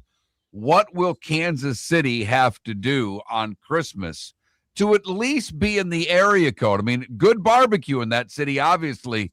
I would think your Christmas expectations, based on how well you were fed in the press box on Thanksgiving, the bar should be pretty high right now, JP. Yeah, I mean, it is high. Jerry Jones sets a high bar with all the amenities and everything in Dallas. I've never been to Arrowhead, so this is my first chance to see what they have to. It probably might be my last chance to go to Arrowhead since they're moving to Kansas in 3 years.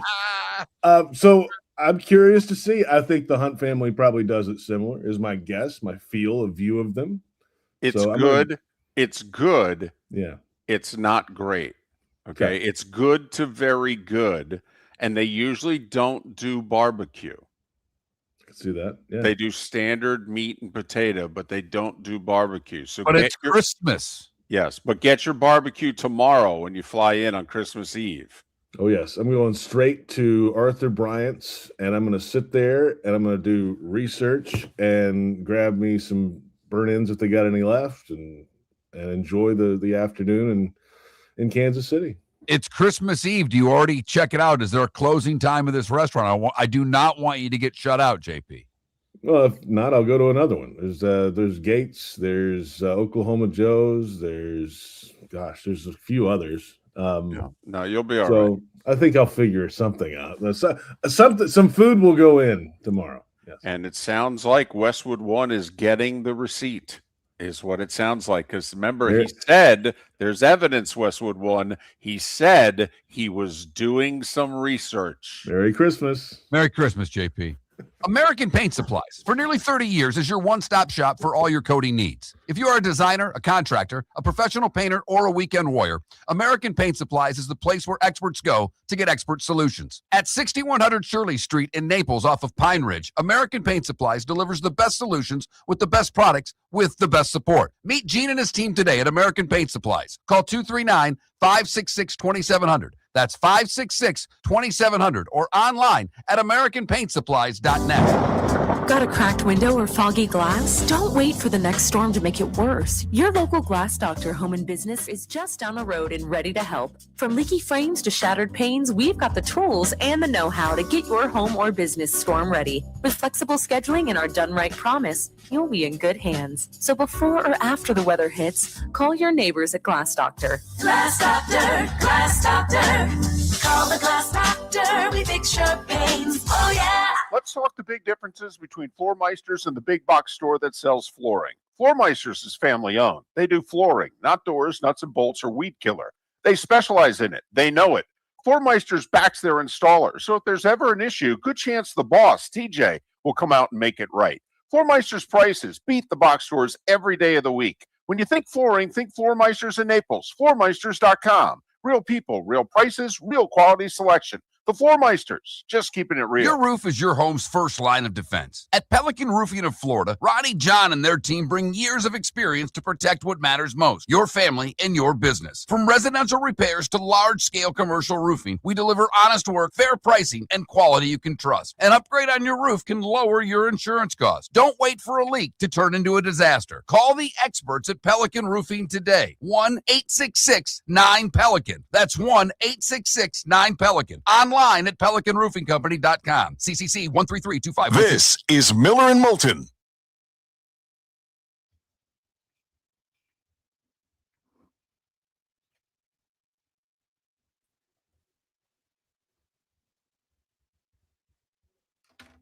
All right. Javier, you are a chef. I cook in the kitchen. But are you saying that just for beef? Like, I mean, a dry rub on a pork. I do use a sauce. I like the mop sauce over a barbecue sauce on pork. But dry rub barbecue is just seasoned meat? I'm sorry, I need more explanation than that. And you are a chef. I'm aware of that. You worked at a restaurant that I might sacrifice someone to go to. So I am not arguing with you. I am just needing more information.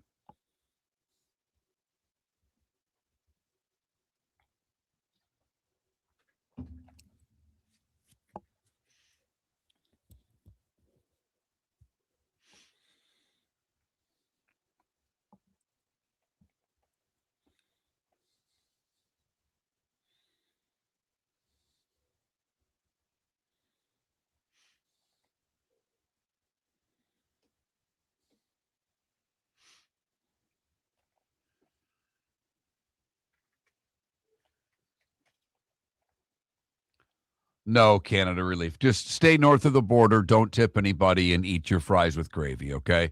If we're talking about food here, we'll leave the Canadians out.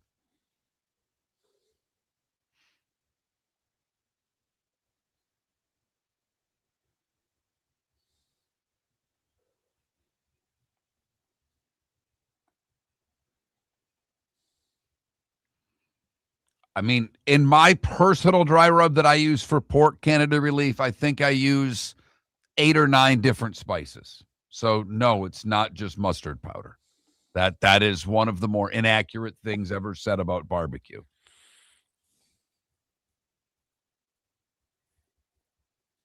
Yes, suspended by the league. Him and the Chargers defender, who's also suspended 2 games, Javier. They're both appealing. I think the appeals are being heard today. But if even one of the games for Metcalf is upheld, that suspension will wipe out $45 million in guaranteed income over the next 2 years. So Javier, are you like for a Carolina barbecue, are you an Eastern Carolina guy with the vinegar sauce, or are you a Western Carolina with a sweet sauce? Or are you someone that likes the South Carolina mustard sauce, which is really good, but it's way behind a mop sauce, in my opinion?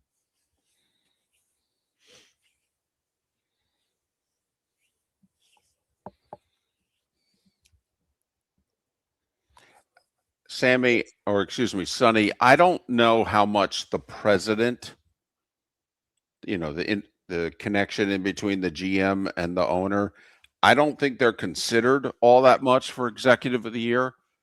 If I had to guess right now, the GM that's going to win executive of the year is going to be John Schneider of Seattle. But that vote can change.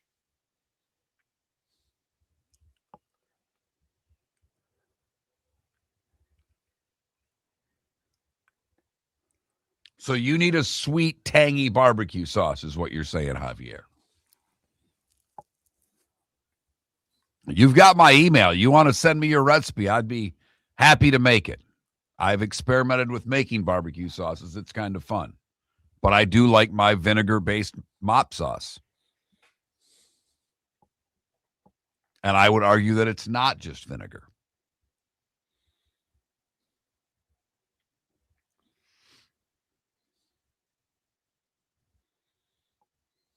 And I've only had Texas barbecue once. It was delicious. It was outside of Austin. It wasn't one of the uber popular places. I actually was going back and forth with some food blogger, and he gave me places to go between Austin and where I was driving, and hit one up. And I loved the whole setup. It was amazing.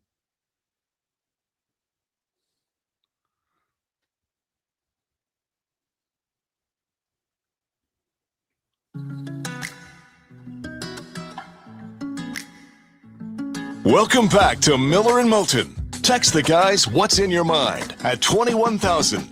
That's 21000. And now, here's David Moulton. 21 minutes past the hour. Final hour of Miller and Moulton. Live before Christmas. Best of shows Christmas Eve and Christmas Day. We'll be back on a Football Friday. After the NFL triple header and the NBA extravaganza on Thursday. So, David, you've asked me both on and off air. I must get with you because I love to cook. It's one of my favorite things to do. I'll do the 7 fishes tomorrow, although I'm getting a lot smarter on how to not have to cook so much and say, here's your stone crab. Here's your oyster. But not as much work as I used to put in, but still some work. And then we do the prime rib on Christmas Day. So the wife for you cooked on Thanksgiving, and you gave her a 2 thumbs up with Thanksgiving dinner. Yep. Now Christmas is here. You're home for Christmas. You're not traveling, I don't believe, until Sunday, right? Correct. So who's in charge of the magic Moulton Christmas as far as Christmas dinner and Christmas Eve dinner are concerned? Magic Moulton Christmas. Yes. Wow. I love my phonetics, David. I have fun with it. Just borrowed a page right out of Hallmark right there. It's a magic Moulton Christmas. I was going to say Thursday, 4 to 6. What is that? Magic Moulton Christmas. I don't think I've seen that one before. I'm guessing they kiss at the end, honey. All right. Actually, the daughter is doing Christmas because, obviously the stars of the show are the nearly 4-year-old granddaughter and 3-month-old grandson. So Christmas is going to be at the daughter's. I have no idea. The husband's the big cook. I was going to say, I hope that he's cooking. He is. I know your daughter pretty well. Yeah. And we were, in fact, when I saw her a couple of months ago, she was bringing up having dinner at my house all those years ago. Mm-hmm. And, from the sounds of it, it's the last time she had a home cooked meal from anyone other than her husband.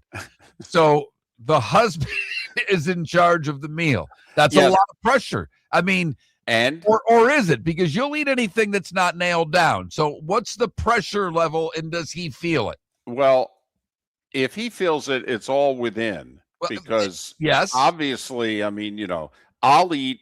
You put a bunch of starches on a table, it's ball game over for me. My wife eats like a bird, and so does my mother-in-law. So, we're not tough to please. But his mother is also in town, and apparently the two of them are commandeering the kitchen. Nice. And so it's going to be, I think, a little bit of a Filipino Christmas. Outstanding. So I'm very excited to hear what you eat. Yes, this could be a little different. Now, hope the daughter's not listening. We're playing it safe. When I say we, I mean the wife, myself, and the mother-in-law. We are going to Honey Baked Ham. I'm going in about 90 minutes, and I'm picking up a ham and some sides, and we're going to eat that at home on Christmas Eve, and we'll have enough so that if Christmas, for whatever reason, doesn't work, we'll still have food back at the ranch. So we have a backup plan in place, but, it's full bore. Okay, son-in-law, and daughter's mother-in-law, they're going at it hard, apparently. Well, I'm curious. I am actually excited to hear the report before the show on Friday because, the daughter does gymnastics. One of the girls that's on her gymnastics team, the parents are from Colombia, and they've got a crew coming in. I mean, they've got they've got people coming from all four corners, huge house. And so I was talking to the mom about it, and I'm like, so what? I go, what's the Colombian Christmas? What is it, you cook? And she kind of explained, she's mostly, it's like yours, we do a meat roll thing, but, we do potatoes a little differently. But for the most part, it sounded very much like what anybody would have for Christmas. A lot of meats on the grill, a lot of things like that. I'm like, all right, because I'm always fascinated with any sort of ethnic food. It's something that's done differently than what the normal, and for most people it's the ham, and people still do the Christmas turkey. We do the prime rib. Then I know a lot of people go that route. Otherwise, Publix wouldn't have it on sale this week. So, I'm always like, I'm excited to hear about what a Filipino Christmas means from a food standpoint. I will. And if you'll even eat it, because let's be honest, you'll try it, but you're on the straight and narrow with your food choices. Well, I am. I'm not usually very ambitious because there's just enough of the regular stuff that I don't think you need to be ambitious. I mean, I can take the same route to work for 40 years. I don't need to try a different route. I'm good. But I will say, I don't like how they do potatoes. Now, I've kept that to myself, but I don't like their potatoes. These are on, and this is live. Yeah, they're not listening. Okay. He might be. He's not listening. He's with the daughter at Epcot, and okay. I know where the mother-in-law is. So no, they're not listening. So I don't like how they do potatoes. And I mean, like, there are very few ways to do potatoes where I won't eat it. They've managed to pull it off. I was going to say, you are an Irish Catholic. Yes, exactly. So to get me to not eat potatoes, I mean, you got to work at it, and they've managed to pull that off. The other food that they do, I love.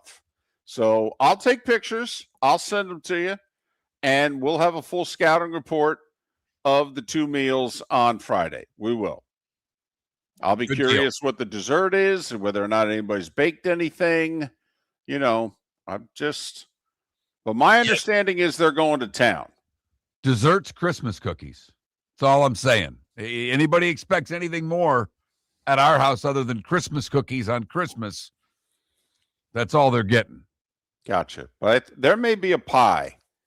Okay, I have a feeling there may be a pie at ours. So I'll let you know. So we've been letting people air their sports grievances, as today is Festivus for the rest of us.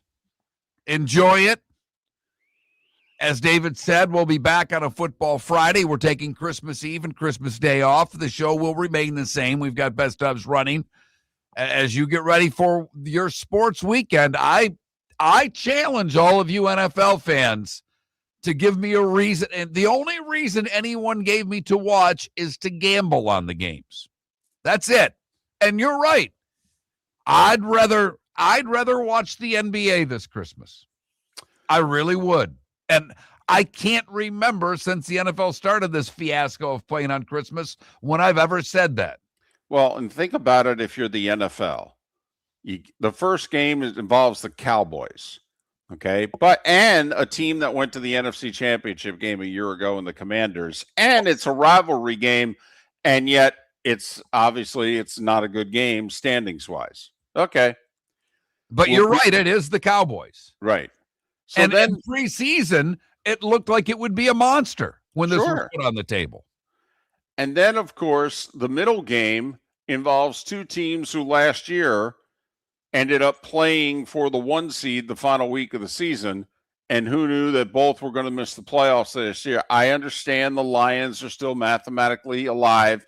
And that's really the most intrigue from a standing standpoint on Christmas Day. The Lions need to win. Lions lose, Packers are in the playoffs, and 6 of the 7 teams are set, and we'll see who wins the South. And then the Broncos are trying to be the 1 seed, and the Broncos are trying to hold off the Chargers.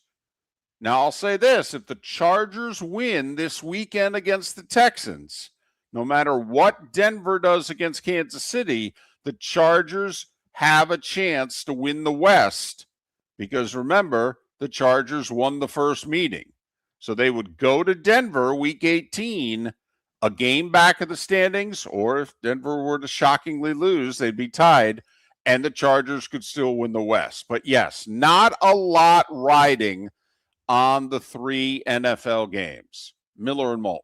American Paint Supplies, for nearly 30 years, is your one-stop shop for all your coating needs. If you are a designer, a contractor, a professional painter, or a weekend warrior, American Paint Supplies is the place where experts go to get expert solutions. At 6100 Shirley Street in Naples off of Pine Ridge, American Paint Supplies delivers the best solutions with the best products with the best support. Meet Gene and his team today at American Paint Supplies. Call 239-566-2700. That's 566-2700 or online at AmericanPaintSupplies.net. Your roof is your home's first line of defense. At Pelican Roofing of Florida, Ronnie John and their team bring years of experience to protect what matters most, your family and your business. From residential repairs to large-scale commercial roofing, we deliver honest work, fair pricing, and quality you can trust. An upgrade on your roof can lower your insurance costs. Don't wait for a leak to turn into a disaster. Call the experts at Pelican Roofing today. 1-866-9-PELICAN. That's 1-866-9-PELICAN. Online at PelicanRoofingCompany.com. CCC 1332512. Mark Miller for Sleep Treatment Direct. They are helping me with sleep apnea. And by helping me,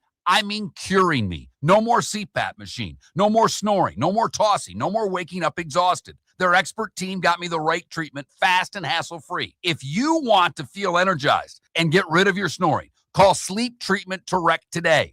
444-1741. That's 239-444-1741. Sleep Treatment Direct. Sleep safe and sound. The Cape Coral Police Department is growing, and they want you to be a part of it. They're hiring new officers. Starting pay is between $74,000 and $90,000, depending on your experience. And with a $10,000 hiring bonus, you could be making $100,000. Enjoy paid holidays, off-duty details, plenty of OT opportunities. They're also hiring dispatchers and professional staff. So go to CapeCops.com. CapeCops.com. Be brave, be best, be Cape. This is Miller and Moulton.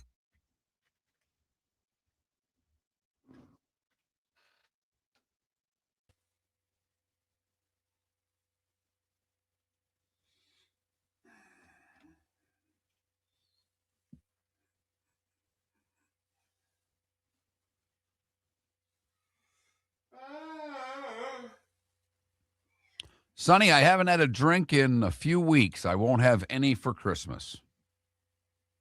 So I won't be hitting the booze at all.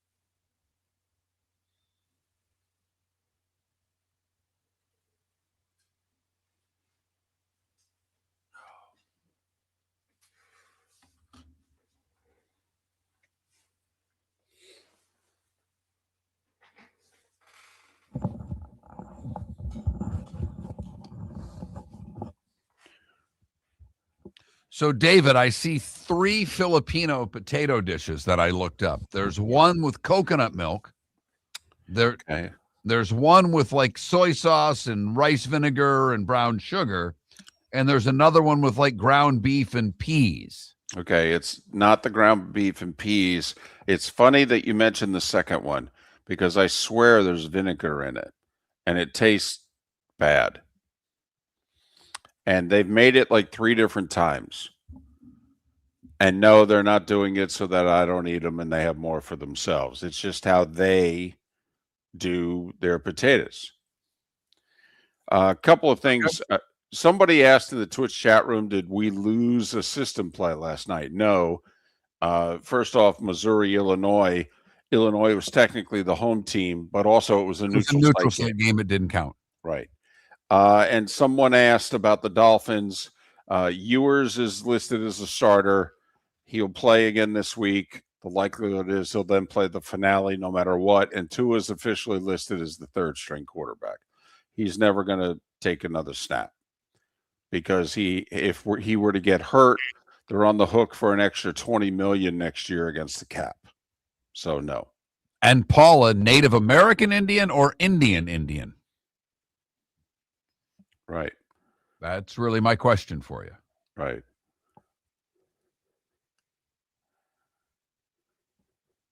I'm guessing it's India Indian. I am too, because that's my guess, but I don't know. And right. And I that's a food that I've not really had a lot of. I'm not a curry guy, but that's because I've never had it. Thank you, Paul. I don't know if I've ever had it done the right way. There was one time my son ordered a fish curry dish, and it wasn't at an Indian restaurant. It was in Raleigh, and it was amazing. Boston will have a white Christmas, and I saw pictures from Park City, and they have no snow. They just opened up the ski hills in Park City, and there's literally no snow. No, Sonny, I don't have access to. I don't know. Shouldn't say I don't have access, but I don't have a prescription for the edibles. But I may pursue it in 2026. I may pursue it and give them to my wife, but that's a whole other story. Breaking the law, breaking the law. Really? North Naples, but I know wherever you speak. Okay. We send Joe and Troy our card, and we buy them like a nuts. You know, Troy really likes, pistachios and cashews and what have you. So we send them both kind of. I think Joe's is a little more candy, but we send them one of those.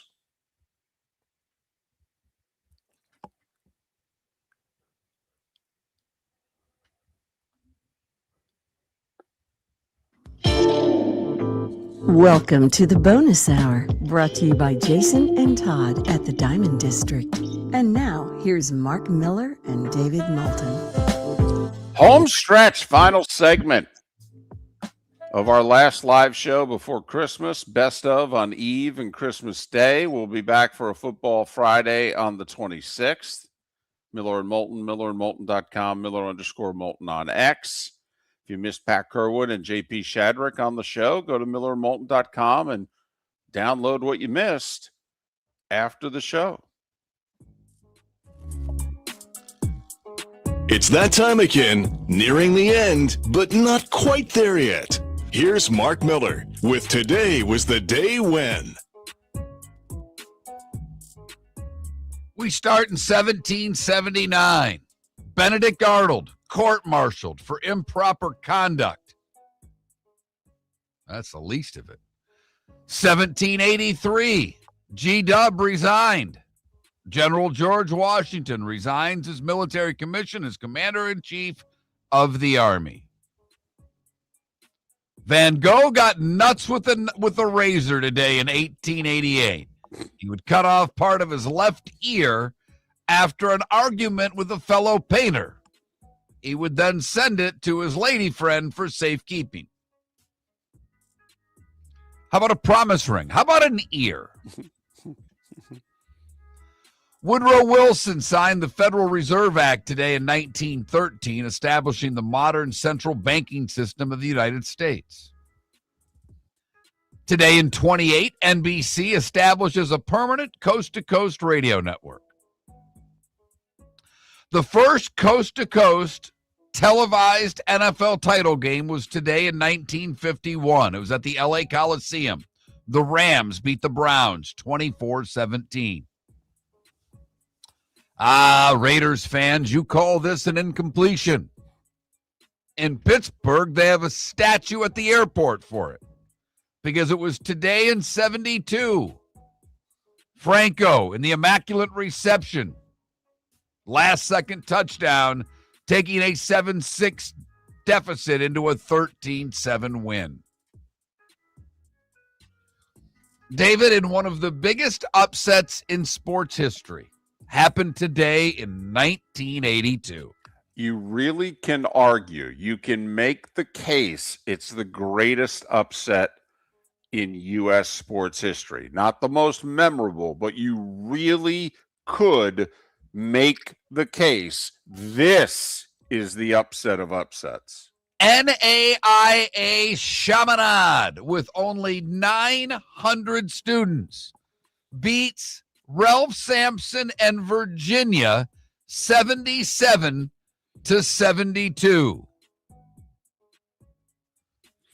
The number one team in the nation. Chaminade coach Merv Lopes tells reporters, what we did was amazing, and then some.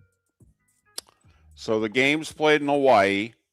It was a late game in Hawaii. And I think it was played like the equivalent of 2 to 4 a.m. Eastern. And you should hear the stories from the old Washington, D.C. reporters who are in newsrooms or what have you. And they're getting because the game, I do not believe, is televised. So they're getting updates off of the old AP wire. And the highlights that you do get from the game are basically from the local TV station in Hawaii. Right. And so they take down the number one team in the country, having one of the all-time great college players. And that Virginia team would lose in the Elite Eight to Valvano and NC State. Today in 94, fearing arrest by the FBI, Whitey Bulger leaves Boston. He would hide from law enforcement for the next 16 years. And today in 97, as good as it gets. I would call it an underrated movie with Nicholson and Helen Hunt was released. Greg Biffle would have been 56 today. So tragic. Absolutely. Paul Horning is 90. Coach Bobby Ross is 89. Harry Shearer from SNL, The Simpsons, and Spinal Tap. He's 82. Susan Lucci is 79. Marathon runner Bill Rogers is 78. Linebacker Jack Ham, 77. Jim Harbaugh is 62. Eddie Vedder is 61. Did you have any idea that Eddie Vedder is older than you are? No. And he's still rocking in the free world. Peter Klima is the same age as Eddie Vedder. I would have never guessed that in a million years. No, but if you think about it, he scored that goal, 35 years ago? Oh, I know. Hockey player Scott Gomez from Alaska. From Cleveland, folks. Sorry, that's an old reference. He's 46. Hanley Ramirez is 42. And TJ Oshie is 39 years old today. What did I miss, David? Not a damn thing. That's what I like to hear. Time to see life a little bit differently. Here's Mark Miller with the good, the bad, and the ugly. What you got, Mark?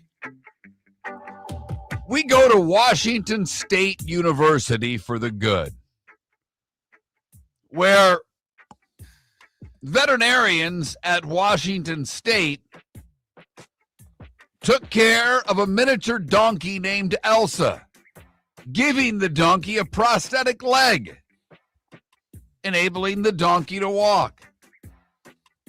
Good enough for me. For the bad, we go to Indiana, where the Department of Transportation sent out a notification of a crash that closed all lanes of I-65. A semi-truck crashed and its cargo was spilled all over the highway. Its cargo? Beer. Troopers cleaned up and I'm sure put most of it in the back of their car. At least I would have. Beer at the cops for the holidays is free. And finally, the ugly. We go to Kissimmee via Fort Myers, where a Fort Myers woman is behind bars for an incident at the Gaylord Palms Resort in Kissimmee. 36-year-old Tiffany Griffin intervened between a confrontation between her son and a 6-year-old child. She handled it really well. Apparently, the two were fighting in the pool, so she got in the middle of it and dunked the kid that wasn't hers several times in the water, dunking him underneath the water. Not good. When the kid came up, he was crying, and police were then called. She said she was defending her son. He was 6, lady. Good luck. And that is the good, the bad, and the ugly. Brought to you by the Cape Coral Police Department here on Miller and Moulton. Cape Coral Police Department hiring new officers and other positions. Great pay, great benefits, overtime opportunities available. For more information, where should they go, David? CapeCops.com. CapeCops.com. By the way, to put your hands on somebody else's child, in this day and age, in the 70s and 80s, if you did it to a neighbor kid, it was allowed and encouraged. Don't kid yourself. Right. Sometimes one parent was yelling at the other parent, "Hey, hit my kid, will you? Get him in line." Yeah. Whew. Yeah. By the way, a lot of you in the chat room and online are giving us your upsets, trying to compare it to Chaminade, Virginia. And someone brought up Buster Douglas. Another person brought up App State beating Michigan. To put it in perspective, App State was a level below Michigan. It would have to have been Ferris State, who I believe just won the D2 title, beating Michigan. Yeah, it may have to have been, Mount Union in Ohio, right, beating the University of to have it on the same playing field. Like, I'm not joking here. Buster Douglas would have had to have been a Golden Glove fighter, beating Mike Tyson. I mean, I know Buster was 41-1, but I mean, Chaminade, 900 kids, NAIA school. No, I mean, I appreciate you chiming in. I'm not trying to chastise you, but I want people to understand what they did. Right. Should have never happened and will never happen again. Right. This is Mount Union beating that Michigan team in 07. Right. And that not App State beating that Michigan team. But yeah, amazing, remarkable. I'm just saying you can make the case. It'd be difficult to list upsets that have happened in North American sports and have it not be top 5. And I really think you can make the case, that it's number 1. Listen, there are 14 NBA games tonight, 14. That means there's only 2 teams not playing in the whole league. Heat are hosting Toronto, Magic are in Portland. The Peacock doubleheader is Denver, Dallas, Houston, and the Clippers. There are 13 hockey games tonight because the NHL doesn't resume till Saturday after tonight. They start at 4:00, and let's see if the Toronto power play can get going, because in order to fix their team, they fired, wait for it, their assistant coach. Right. So the Panthers are in action there in Carolina, but the TNT triple header, Mark, is 4:00 Penguins Leafs, 6:30 Dallas and Detroit, and 9:00 Flyers and Blackhawks on a TNT triple header. And speaking of triple, we have not 1, not 2, but 3 bowl games. In fact, the first hockey game on TNT is at 4:00. Hell, it'll be third quarter of the Boca Raton Bowl between Toledo and Louisville, because that sucker kicks off at 2:00 on ESPN. By the way, worth noting in that game, there were a couple of reports yesterday that Louisville's Jeff Brom is who Michigan is trying to persuade to leave his alma mater and take the Wolverines' job. We'll see. But supposedly, according to a couple reports, Brom will have an answer for Michigan after this bowl game. 5:30 on the four-letter network, Western Kentucky Southern Miss in the New Orleans Bowl. 9 o'clock on the four-letter network, UNLV, Dan Mullen looking for an 11-win season, taking on Ohio in the Scooters Coffee Frisco Bowl. You know, I've not paid attention to enough transfers. I have no idea in the middle game, but I would definitely lay the points with UNLV, and I more than likely would lay the points with Louisville. Toledo's a good team, but most of those good MAC players are doing what? Transferring somewhere else. So there you have it. 13 hockey games, 14 NBA games, and 3 college bowl games. We got any college hoops worth the darn tonight? I don't believe so. UCF is playing. They're hosting Florida Atlantic. No games between ranked teams. St. John's, who was ranked, they aren't anymore. They're hosting Harvard. They're a 24.5-point favorite. And our buddy John Fanta is calling the game on Peacock at 7 o'clock tonight. Nova at Seton Hall. Current Villanova coach Ralph Willard, who had a nice run at Seton Hall as coach, he returns. Fanta, who's a Seton Hall graduate, with the call on Peacock. Knicks and T-Wolves tonight. That's not a bad game. Heat hosting the Raptors. Panthers on the road in Carolina in hockey tonight. Orlando on the road in Portland. Both Orlando and Portland were losers last night. Orlando, a 1.5-point favorite. That's a 10 o'clock start. By the way, Doug Gottlieb, who's apparently done his last show on the Fox Sports Radio Network, him in Green Bay playing at noon today, trying to get to the Christmas break at 500. Did you see who they're going to have replace Gottlieb? Yeah, Stu Gatz. Stu Gatz. What a climb. I mean, really. You know, sidekick for Levitard and did some weekend stuff and started getting a little bit more popular. Now having his own national afternoon show. It's a great story. Whether you like him or not, it's irrelevant. It's a hell of a job by him. I happen to like him. I think he's funny. I don't know if he'll be great at his own show. I don't know if I'll listen, but congratulations. You got a national show, dude. Yeah.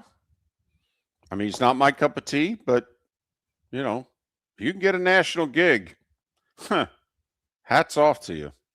Hey, to our listeners and to our sponsors, all of you, you are the reason we do this. We thank you so very much. Have a very Merry Christmas. We will be back at it on a Football Friday. Pat Kirwan, at the very least, to join us then. Merry Christmas, everybody. We're wall to wall with thousands of GIA diamonds, 350 diamond bracelets, 225 pair of diamond studs, and thousands of other fine jewelry pieces, including Rolex watches. And this is where Todd and I come in. We're in the store, right here with you, making sure you get the best value. With this kind of selection and us guiding you through it, your gift will be the star of the season. Visit the Diamond District today. Hablamos Español. At the Diamond District. American Paint Supplies, for nearly 30 years, is your one-stop shop for all your coating needs. If you are a designer, a contractor, a professional painter, or a weekend warrior, American Paint Supplies is the place where experts go to get expert solutions. At 6100 Shirley Street in Naples off of Pine Ridge, American Paint Supplies delivers the best solutions with the best products with the best support. Meet Gene and his team today at American Paint Supplies. Call 239-566-2700. That's 566-2700 or online at AmericanPaintSupplies.net. The 2025 Industry Appreciation Awards in Fort Myers have wrapped up, but the celebration of business excellence continues, hosted by the Lee County Economic Development Office, Horizon Council, and Horizon Foundation. This annual event honors the innovators, job creators, and community builders driving the region forward.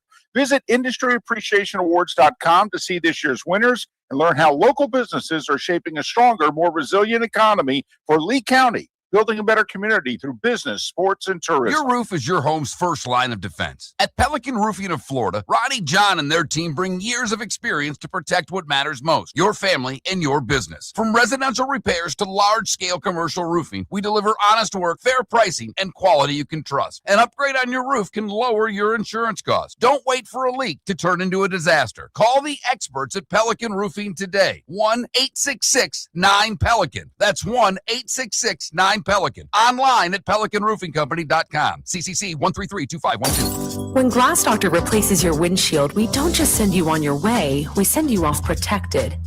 Your local Glass Doctor includes the industry's only 12-month windshield protection plan at no extra cost. That means unlimited chip repairs and even a one-time replacement if needed. High-quality service backed by real peace of mind, right here in your neighborhood. Glass Doctor, Glass Doctor. Call the Glass Doctor. We fix your pains. Oh, yeah. Exclusions apply. See your local Glass Doctor for details. Mark Miller for Sleep Treatment Direct. They are helping me with sleep apnea. And by helping me, I mean curing me. No more CPAP machine. No more snoring. No more tossing. No more waking up exhausted. Their expert team got me the right treatment fast and hassle-free. If you want to feel energized and get rid of your snoring, call Sleep Treatment Direct today. 444-1741. That's 239-444-1741. Sleep Treatment Direct. Sleep safe and This sound. is Miller and Moulton.